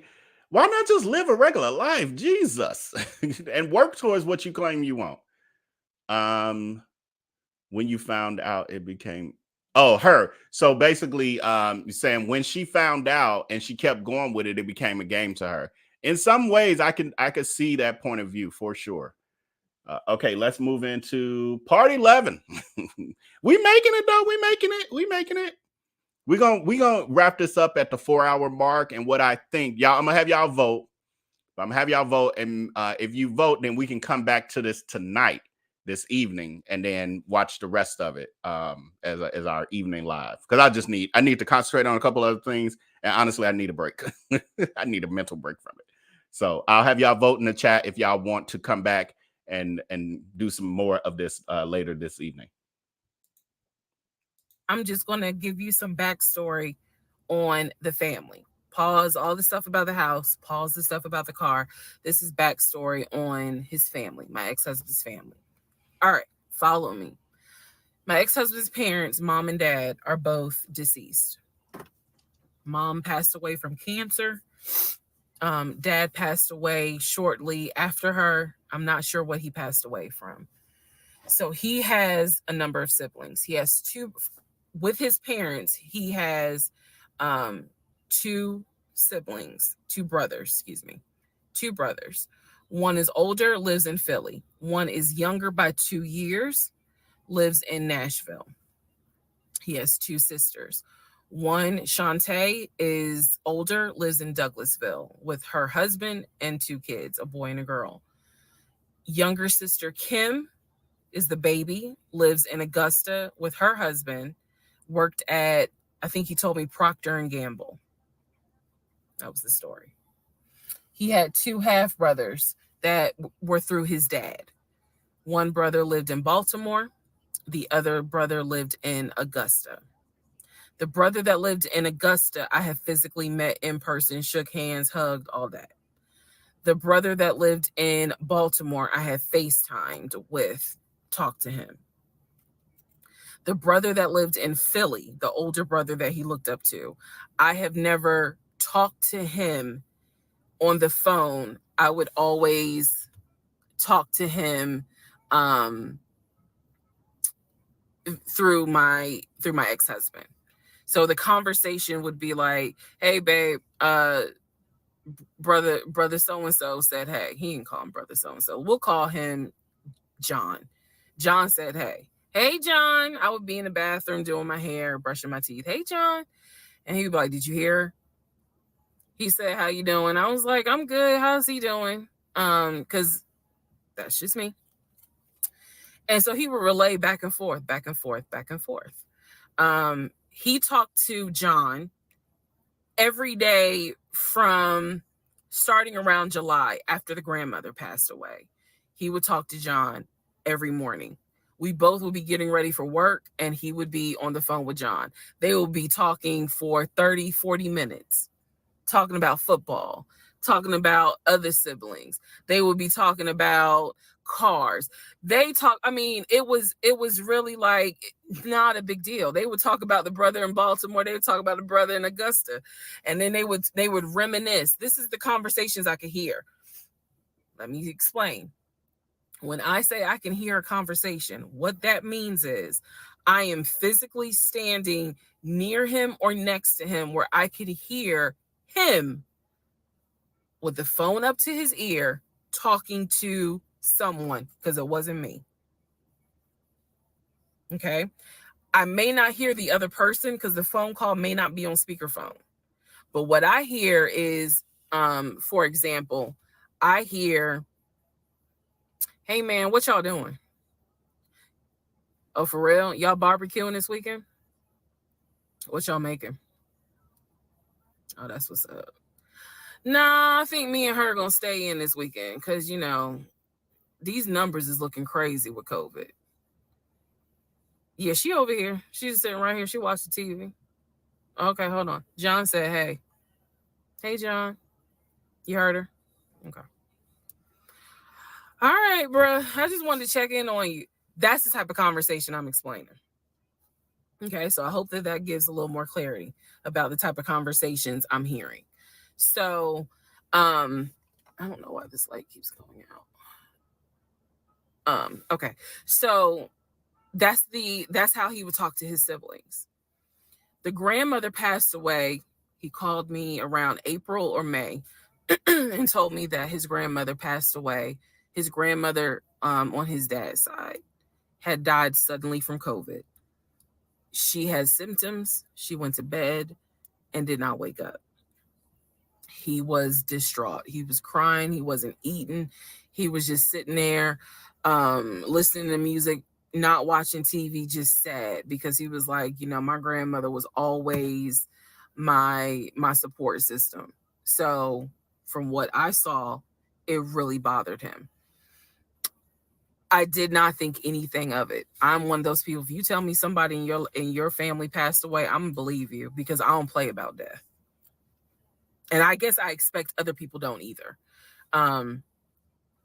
However, that is not the same for everyone else, but we'll get there. So family, he had his sister Shantae, who lived in Douglasville. Like I said, she was married with 2 kids. Apparently she was a nurse. So when I had my miscarriage, that was a sister that he was like, my sister will take you to the hospital. Like, that's what family does. Okay. I had never met Shantae. I've been on the phone, or excuse me, I've been around him when he was on the phone with Shantae. Never heard her part of the conversation. But he would be talking to his sister. That's what he said. That's what it sounded like too. Now, what is interesting is that we lived maybe 35, 40 minutes away from Douglasville. So there were plenty of times that he had invited me to go with him to his sister's house. Okay, let me tell you how this would always work out. Total times he invited me was probably 3 times for different barbecues or whatnot. The first time he invited me, I was like, nah, I ain't going, because again, COVID. And she's a nurse. Hell no. The second time he was like, yeah, she invited us, but I don't think we should go because COVID. No. The third time I agreed to go. I was like, absolutely, I'll go meet your sister. Like, that'd be great. On our way to her house, to Douglasville, to go see the sister, apparently he got a phone call. The phone was always like on vibrate, but he got a phone call and he told me that something came up, and so she had to cancel the barbecue, to get together, whatever. And so I was just like, oh man, you know, okay, well, hopefully we can go another time. It didn't happen close enough for me to have red flags, if that makes sense. But at this point, as y'all probably like, girl, you so blind. But again, I didn't think anything of it, because it's like, okay, it fell through. We'll see. We'll reschedule. And so we just went out to eat, and then he talked to another brother, the brother from Augusta that he would have on speakerphone. So it was like, I didn't think anything of it. I really didn't. Man, and the more I talk about it, the more I realize, like, I'm not a dumb person,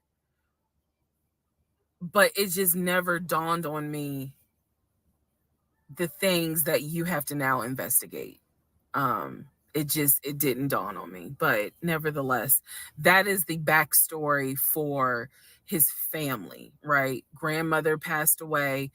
3 weeks later, he called me and told me his uncle had passed away from COVID. The uncle had tested positive, had to go into the hospital, and he died. It was a bit of a red flag. It was a bit of a red flag, but like I said, I don't play about death. So I was just like, wow. Because of these two deaths, he became a stickler about COVID. And when I mean a stickler, wear your mask, wear gloves, hand sanitize, wash your hands. Like, he was annoying about making sure neither one of us caught COVID. So now I'm going to give you the backstory in regards to what I was told with the ex-wife. Okay. I know I look rough, but it's okay. It's okay. Okay, we might have maybe one or two more, and then we're gonna it looks like from the vote, 98% of you are saying yes, you definitely want to come back tonight. 2% of you are saying no. Please let me know why you're saying no. Do you want to stop it? Am I wasting content time? Would you prefer to see something else? Just let me know. Okay, the messages, comments are narcs keep up chaos to keep you confused. When I saw your comment, friend, it made me think of Darius Crooks, and I never looked at it in the sense of, not only does he create chaos and drama for clicks and views and monetary purposes, which he's been very honest about, but there's also, in that chaos, he keeps his audience confused and the followers and his cult. So they continue to support him because they're just so confused by all of everything that surrounds him that they don't know what to believe. So they choose to only believe him because they're entertained by him, because he is their, he is the nucleus for why they're even involved in his cult. So I never thought of it that way, that the chaos is also on purpose. Old Soul is saying this is like like the movie Speed. She's on the bus that's driving fast and reckless, but for some reason she can't get off. That's very true. Very, very great analogy. Most predators know how to choose their prey. Absolutely, absolutely, absolutely. Are the parents really deceased though? At this point, I need to see death certificates and matching headstones. I'm with you. I don't know if we get to that point. I don't know if that gets explained, but I am with you. Wonder why she's saying some names and not others. So Majestic, she explained, you may have missed that part of it, but she explained it in her first video, I think it was, when we first started. She explained that she would not be using real names because she didn't want to end up with no legal problems with people. And they didn't give their permission. She said, however, at times she will give names of people who did not exist, whose names that were used by her husband, but she later found out they weren't real. So she will be using. So when you hear some names, those are the names of people who she later found out weren't real, basically. I think with the exception of Chris, the attorney, who she said was not attorney, the realtor who was real. For whatever reason, I forgot, she said she was using his name. He really made up people and acted like he was having conversations with people. That's not mental illness. That's pure crazy. Well, friend, frank and Lee speaking, I have had that experience. It does exist, and I didn't know this particular sociopath. Yes, people do that. I've been, for lack of a better word, a survivor of it. I ain't gonna call myself a victim, a survivor of it. Yes, it does happen. It does occur. The fact that she got a whole law enforcement background. Yeah, I'm not sure. I know she mentioned that she worked for the state troopers office or whatever. Not sure what she does. She's probably very clerical. Probably doesn't haven't probably has no law enforcement degree or anything, a criminal justice degree. I'm assuming because usually people in law enforcement stuff they just real extra paranoid. They like me. All I sit here and do is watch a bunch of true crime stuff, so it's made me very paranoid. But usually, law enforcement people they've lived through it, so they're just way more skeptical. So, not saying they are it's impossible to scam them, but it wouldn't be quite this easy. I don't think. But to each his own. Each person's different. And thank you again, Power Dynamic for Life, friend, for another super sticker. I greatly, greatly, greatly appreciate you. All right, and let's get back into it. Anyway, so this is part 12 of Who the Fuck Did I Marry? So, this is the backstory on what I was told for the ex wife.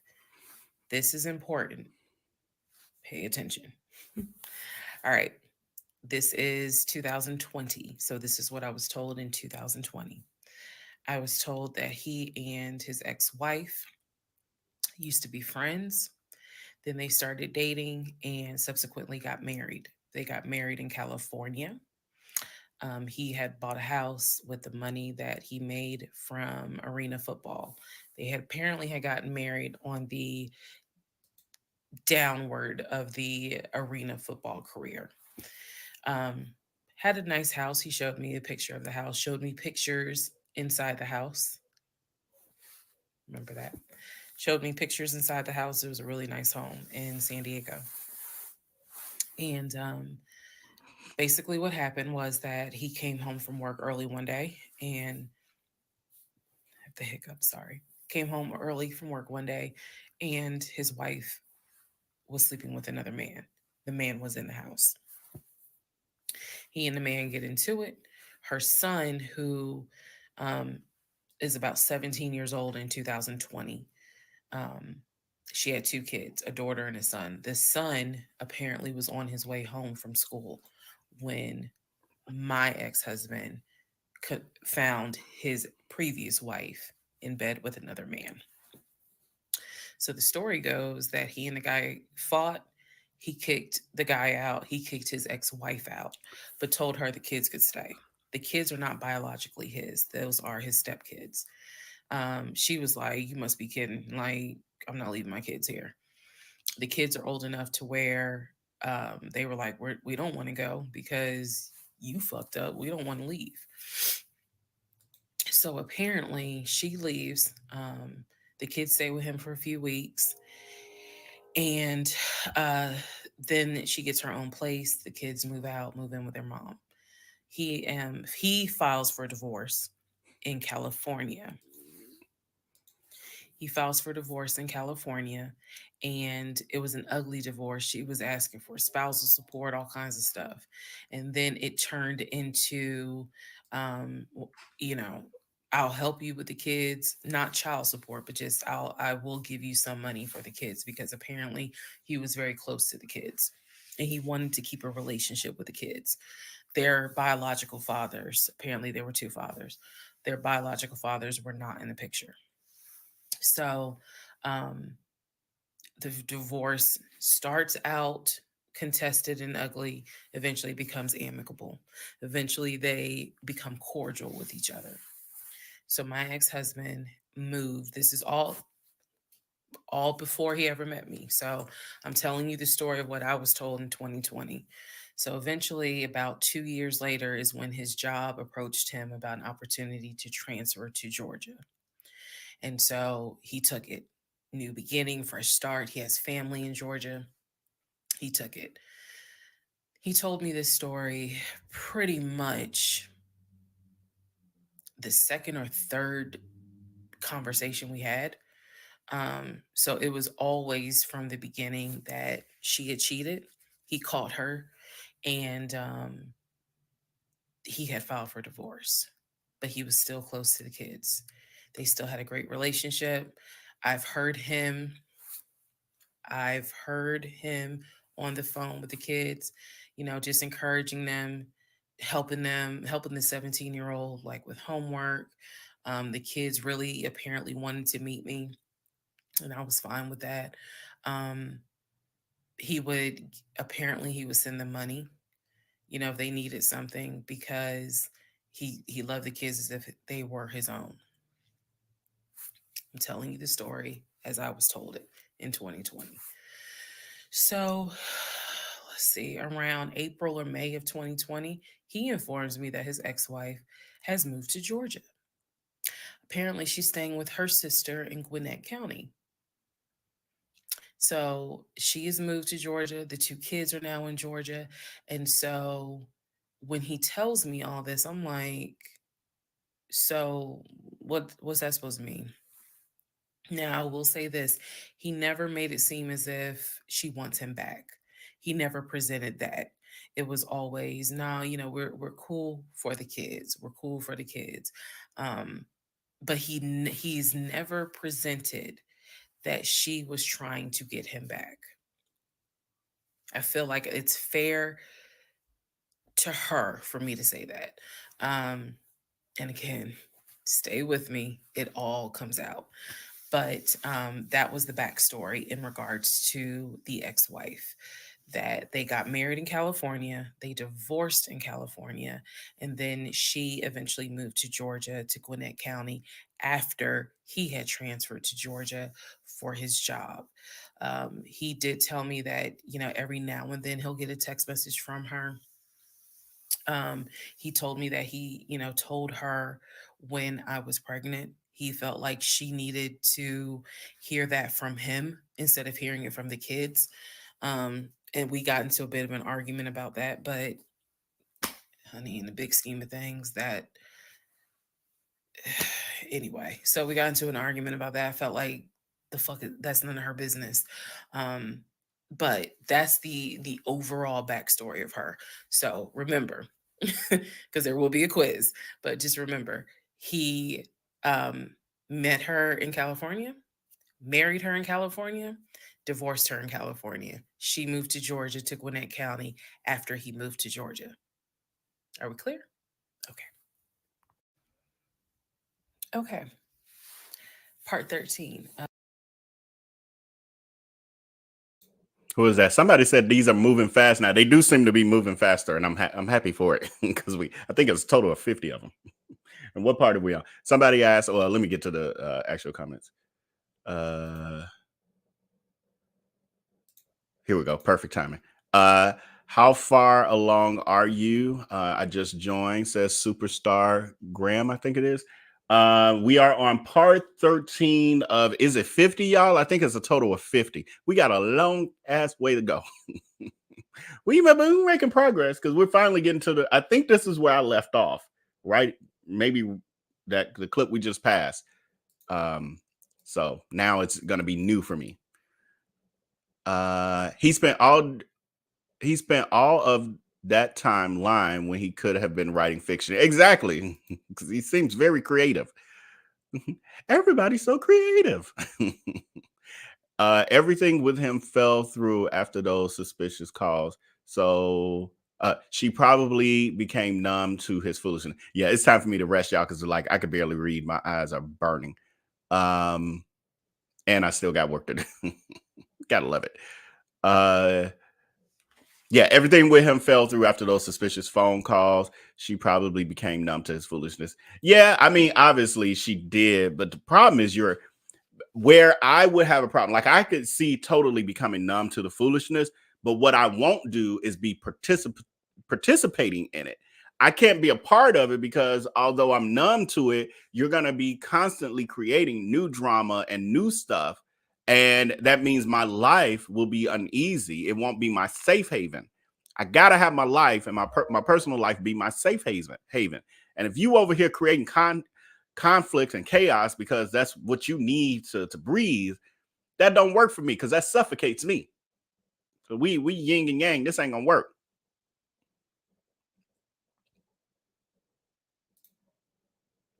Apparently, Dr. Umar did that. Fake a phone call on live, then was interrupted when the real call came through. Um, that's a story that I really do want to dig into. All I know is the allegations, and I know bits and pieces. For some reason, I ran into a video talking about the fight between him and Roland Martin, and so I was learning some of the background on that. And this was a random video I ended up watching. But I do want to do the story on him because I'm still trying to learn what he's all about and what's happening and what these scamming allegations and all of that, because I keep hearing that he's not real, he's fake and all these other things, but he's constantly on social media and I constantly see him still moving about like a Darius Crooks. So one day I'm gonna get around to that. Definitely please hit that like button if you haven't as of yet. Thank you to all of you who have hit it, because you guys are doing a great and marvelous job at showing love to that like button to help this channel and this video grow. Notice how narcissists are victims or the heroes. I start this one because, again, made me think of Darius Crooks. He's the closest thing to a sociopath and narcissist that I know. And that's him. He's either operating in his victim mode or his hero mode. He's the best. He's so rich. He's so, he's so brilliant. Or he's operating in everybody's attacking me, my hate groups, and look at what they've been doing to me. Oh, they hate me. Like all of that. It's either victim mode. They wasn't working. I had to close the restaurant for my mental health. My employees, they wasn't doing their job. It wasn't no good employees in Atlanta. Like all that.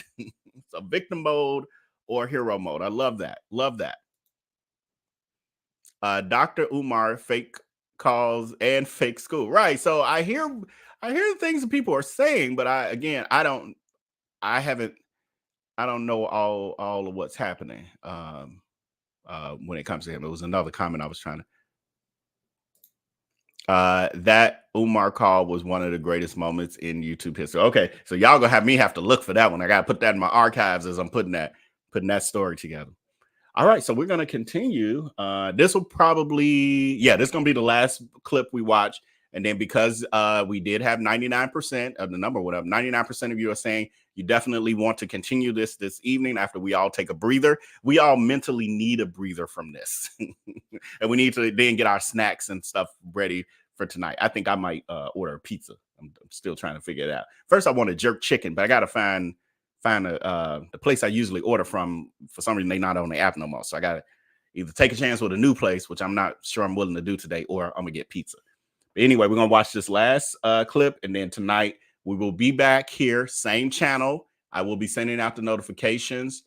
So I'm gonna put scrolling across the screen is our VIP text community. Definitely connect with our VIP text community by just texting that number below and saying, "Hey, Vell," and that automatically makes you a part of VIP. I will be sending out the notifications and the link for the video that our live stream for this evening, but it will, I'm not sure the exact time. So it'll be between 6 to 7 p.m. Central. That's why I want you to join the VIP text community so you'll get the exact time once I figure out everything I'm working on over here.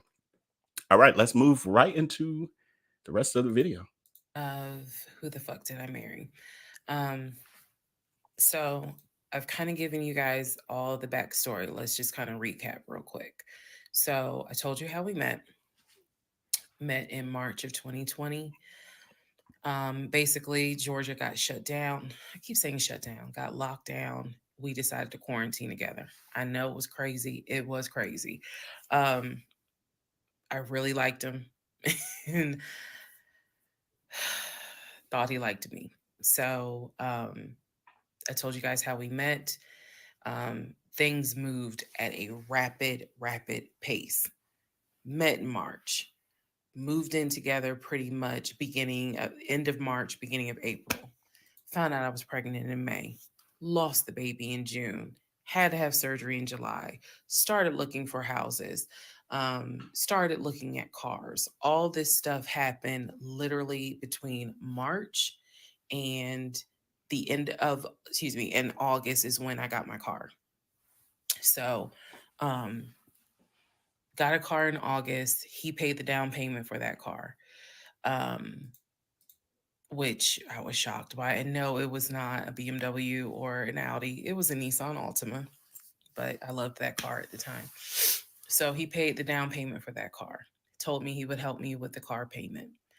The biggest mistake that I made, and I'll explain why I say this. The biggest mistake I made was that I signed myself up for a car note, where I knew I needed his help to pay the car note. I knew better. My mom has always taught me, do not ever put yourself in a position where you are financially dependent on a man. And all of that went out the window. And the reason why I say that was the biggest mistake is because when I have pulled back the layers of this whole monstrosity of life that I lived for 2020 and 2021, it really does boil down to the fact that I truly ended up marrying him more out of fear than anything else. And I'll expound upon that later. But um, I got the car in August, and by this point, I was exhausted of looking at cars. I was mad that I didn't get a BMW X5 dark blue with cognac interior. Um, and I was tired of looking at houses, getting my hopes up, looking at a house and picturing myself in the master bedroom, the kitchen, the island, all that stuff. I'm a visual person, and I was tired of getting my hopes up. Um, so now we're going to segue into fall, going into the holidays.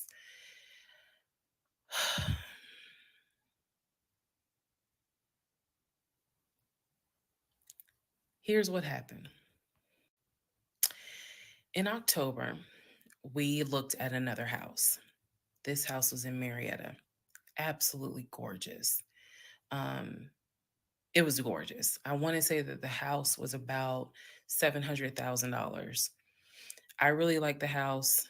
I could see myself living there, could see myself cooking there. Um, and so subsequently, my ex husband put in an all cash offer on that house. I watched him put an all cash offer in on the house. Our real estate agent, Scott, called us about 24 hours later, and he said, the sellers love your offer. The offer was an all cash, full asking price offer, 700,000. Let that sink in for a moment. He said the sellers love the offer. They are asking that you show proof of funds so that they can accept the offer. My ex-husband said, I will show proof of funds when they accept the offer. The seller said, great, we'll accept the offer when you show proof of funds. So basically we got into a standoff. Um, and if you're a real estate agent or you work in real estate, I would love to know your thoughts on this. I had asked people in my personal life, like, have you ever heard of this before? And I've had plenty of people who said, I side with the ex husband. I would not show my bank statements until they accepted the offer. And then I had other people who were like, I wouldn't accept an all cash offer unless I verified that the person can pay. So I'm just curious what your thoughts are. Okay. So our real estate agent called us and was like, guys, the sellers are giving you 2 days to show proof of funds. I had the letter that he showed me from Chase. I sent that to Scott, but that was for a mortgage. The offer was for all cash. So he needed to show proof of funds that he had the cash to pay $700,000. He didn't show it. He refused to budge on showing them proof of funds until they accepted the offer because he was afraid that they were going to create a bidding war. So, what ended up happening was Scott called us and said, I apologize because I didn't do my due diligence as a realtor. He said, before I ever started showing you guys a house, I should have collected your pre-approval letter and proof of funds. He said, so at this point, my broker has informed me that I cannot show you guys another house until you show at least us, meaning the real estate firm, until you show us proof of funds. And so I'm just like, well, I'm telling my ex husband, just show them the fucking proof of funds. Like, what's the problem? Um, and so it was a lot of, I find that this is really unprofessional because it's not our fault that you didn't do your job correctly. It got a little ugly and it got uncomfortable because I'm like, I don't understand why you don't show them proof of funds when you clearly just signed a document stating that you're putting an offer in at full asking price. This was the same thing that the realtor was saying. He was like, but you just signed an offer. So what's the problem? Like, you want them to accept the offer and then you'll show everyone the proof of funds? And my ex husband, without missing a beat, said yes. So Scott did his best to work with the seller and say, look, accept the offer. He'll show you, he'll open the books, he'll show you the proof of funds. These sellers were like, no, that's not. And it wasn't so much the sellers, it was the seller's agent. Big respect to the seller's agent. But the seller's agent was like, no, that's not how we're doing business. He needs to show those proof of funds before I advise my clients to accept his offer. Period. If he's not willing to do it, we'll go on to the next offer because they did have another offer on the table for it was less than asking price, but they were willing to accept that offer over the all cash offer because those people had basically shown proof. So subsequently, the house fell through. We passed the 2-day deadline. They went with the other offer. Also, at this point, our real estate agent, Scott, and I do not blame him for this, pretty much cut all ties because what he, I believe, felt like was, I don't know what's going on, but something's going on. And this is not how I do business. So until you guys are ready to show the proof of funds needed to buy a house, you need to get yourself another agent because we were already about 20 to 25 houses deep by this point. We had already put in 2 other offers, they fell through. And now here we are with this house. And once again, it fell through. Okay, so good news and bad news. Number one, this is part 14 of Who the Fuck Did I Marry?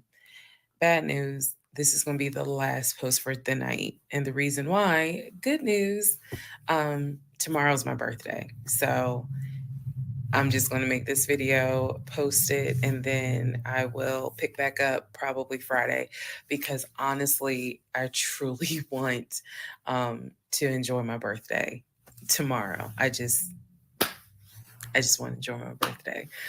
All right, so y'all don't be upset. Just if anything, watch parts 1 through 14, and then we'll be ready for part 15.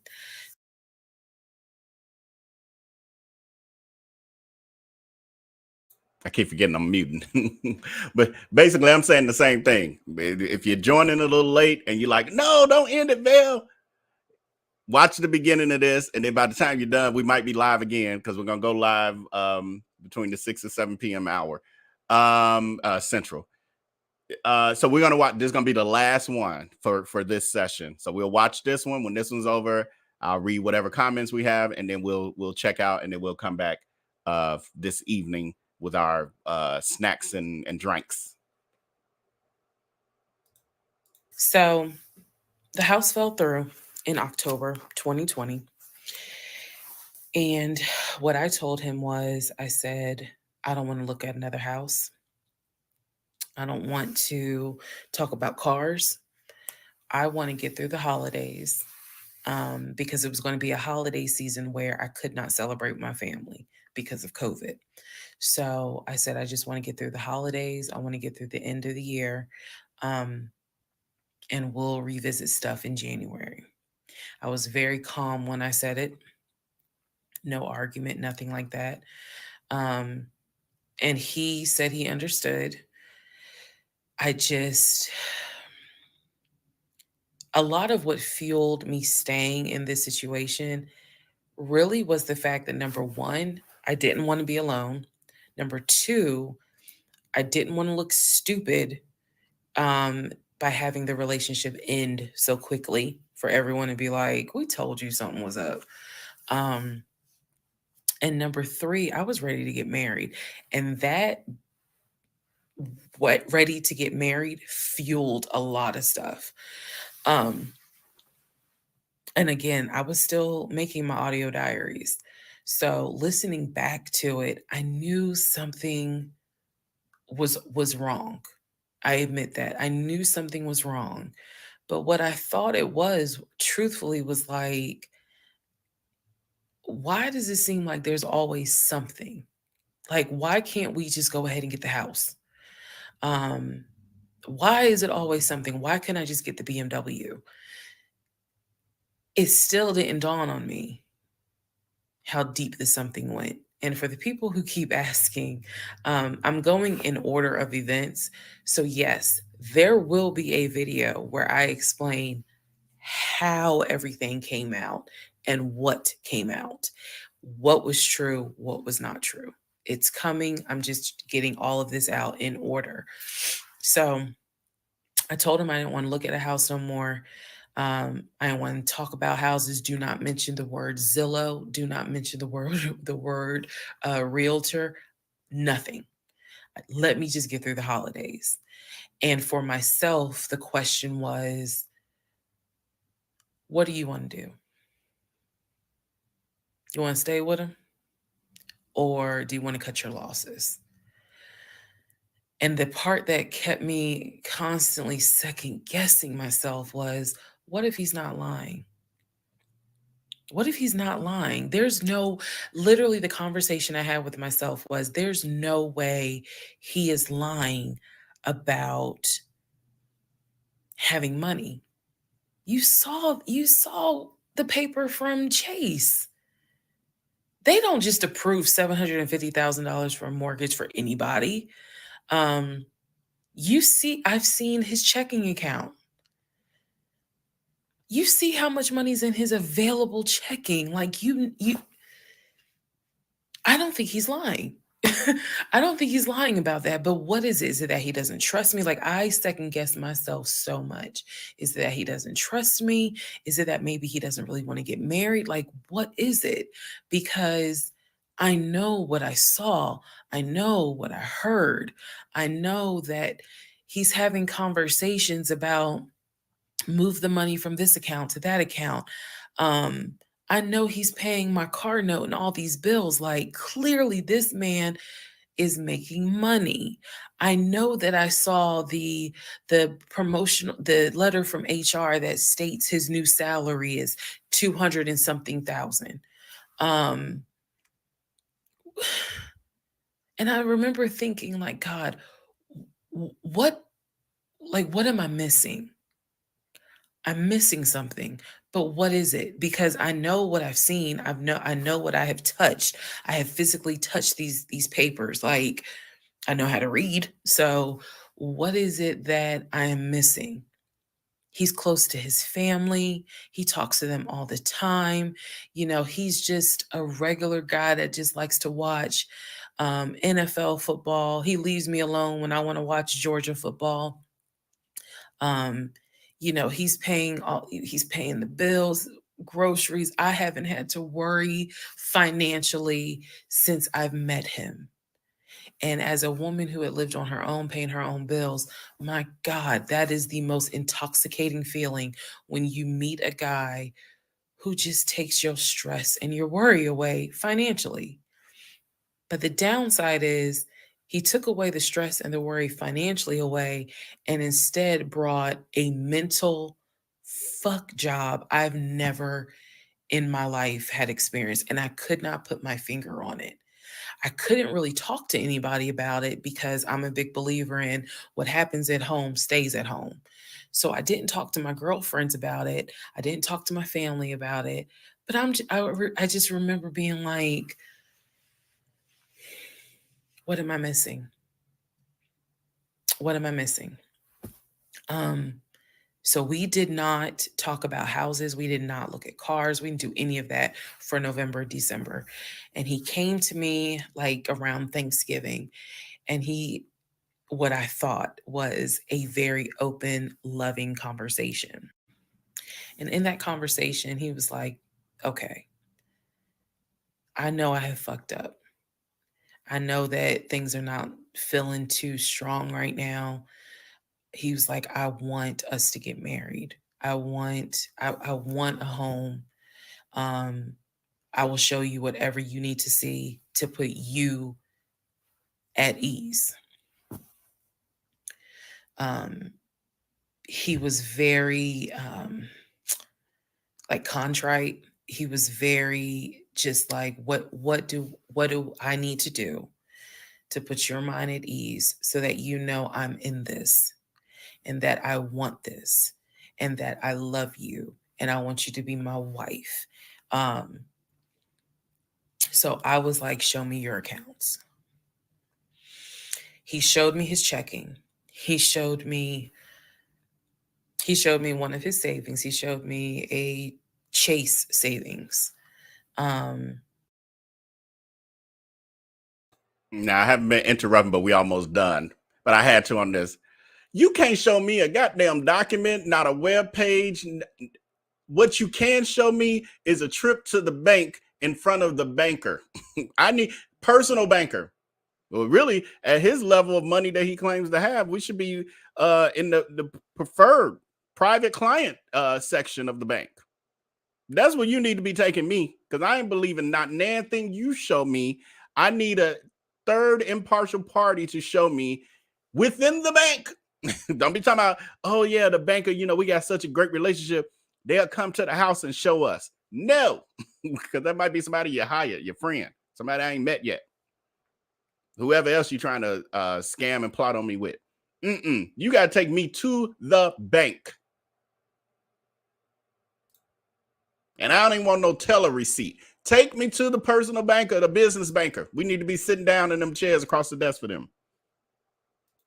I want them to turn the monitor screen around. The bank's data is what I want to see. He did not show me the offshore. And he did not show me the US bank. So he showed me those two accounts, checking and Chase savings. So I knew that there was money. What I saw in those accounts, there was money. I told him, I was like, if we're going to buy a house, I want it to be through the mortgage on Chase. I don't want to deal with this proof of funds shit no more. I said, I do not want to look at another house until the beginning of the new year. He said, okay. That is when we then had a conversation. So I guess I lied, because we are going to have a part 15 or 16 tonight. But that is when we then had the discussion about marriage. And that is where religion came into play. Yeah, I'll give y'all the other part tonight. Stand by. Okay, part 15. Okay, at this point, we definitely got to get out here. This woman better not tell us this man that made her change her religion just for his shits and giggles. I better not hear that. I'm through. I'm through if she tell us that she changed her religion to probably some fake religion he don't even believe in, just so he could play around and see how, you know what, I done got away with. I done had her thinking we get in the house. I done had her thinking not only are we getting just a regular house, but we getting a mini mansion. And I got her, I done got through all of that and then told her, you know what, never mind. And she like, okay. And then I told her, you know what, the car you got that you're totally satisfied with, that you actually enjoy, I'm going to upgrade you because you got my baby. I'm going to put you in a luxury car because you need to be safe, et cetera, et cetera, et cetera. I'm going to take her through the motions, have her wait on the car to be delivered that never get delivered. Then finally, she does get her own car. She says she wanted an SUV. I done got her to accept a Nissan Altima. And ain't nothing wrong with a Nissan Altima if that's what you want. But that ain't what she wanted. But I got her to settle for it. And we went from me telling her I was going to pay for the car outright because I love her so much and she got my baby to I'll give you a down payment. What? Now he like, man, this has been fun. I have really been manipulating her. Let me see. You know what? I just came up with an idea. This is the ultimate. See how bad I am. How masterful is my manipulation?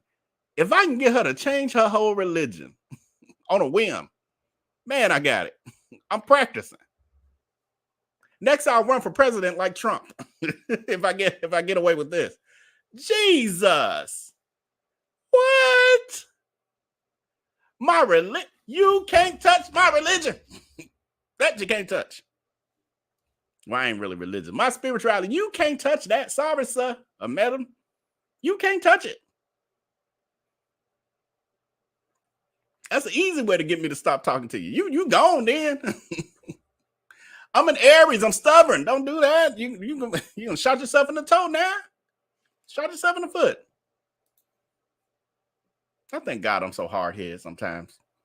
Not my religion. I mean, the Ultima, I was already stuck on that. Like, how we go from you was okay with the car you had to he done told you need a new car.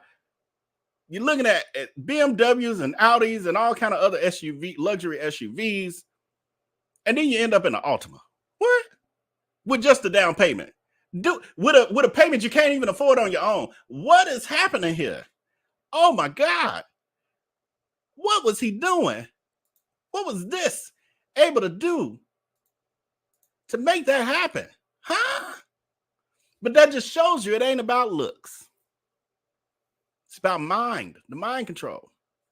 He was mind effing her. Some of y'all like, he must have been slinging some good D. No, it's about mind control. That big head, that big dome under all these hats he covering. She said he didn't like the shape of his head. I would love to see the shape of his head because I bet you it's probably one of those, has indented, like it's not just a cone head, but it's indented and then goes up. It's probably what he covering. He probably got a head like Neo. It's probably why he covering it. He got a super brain under that.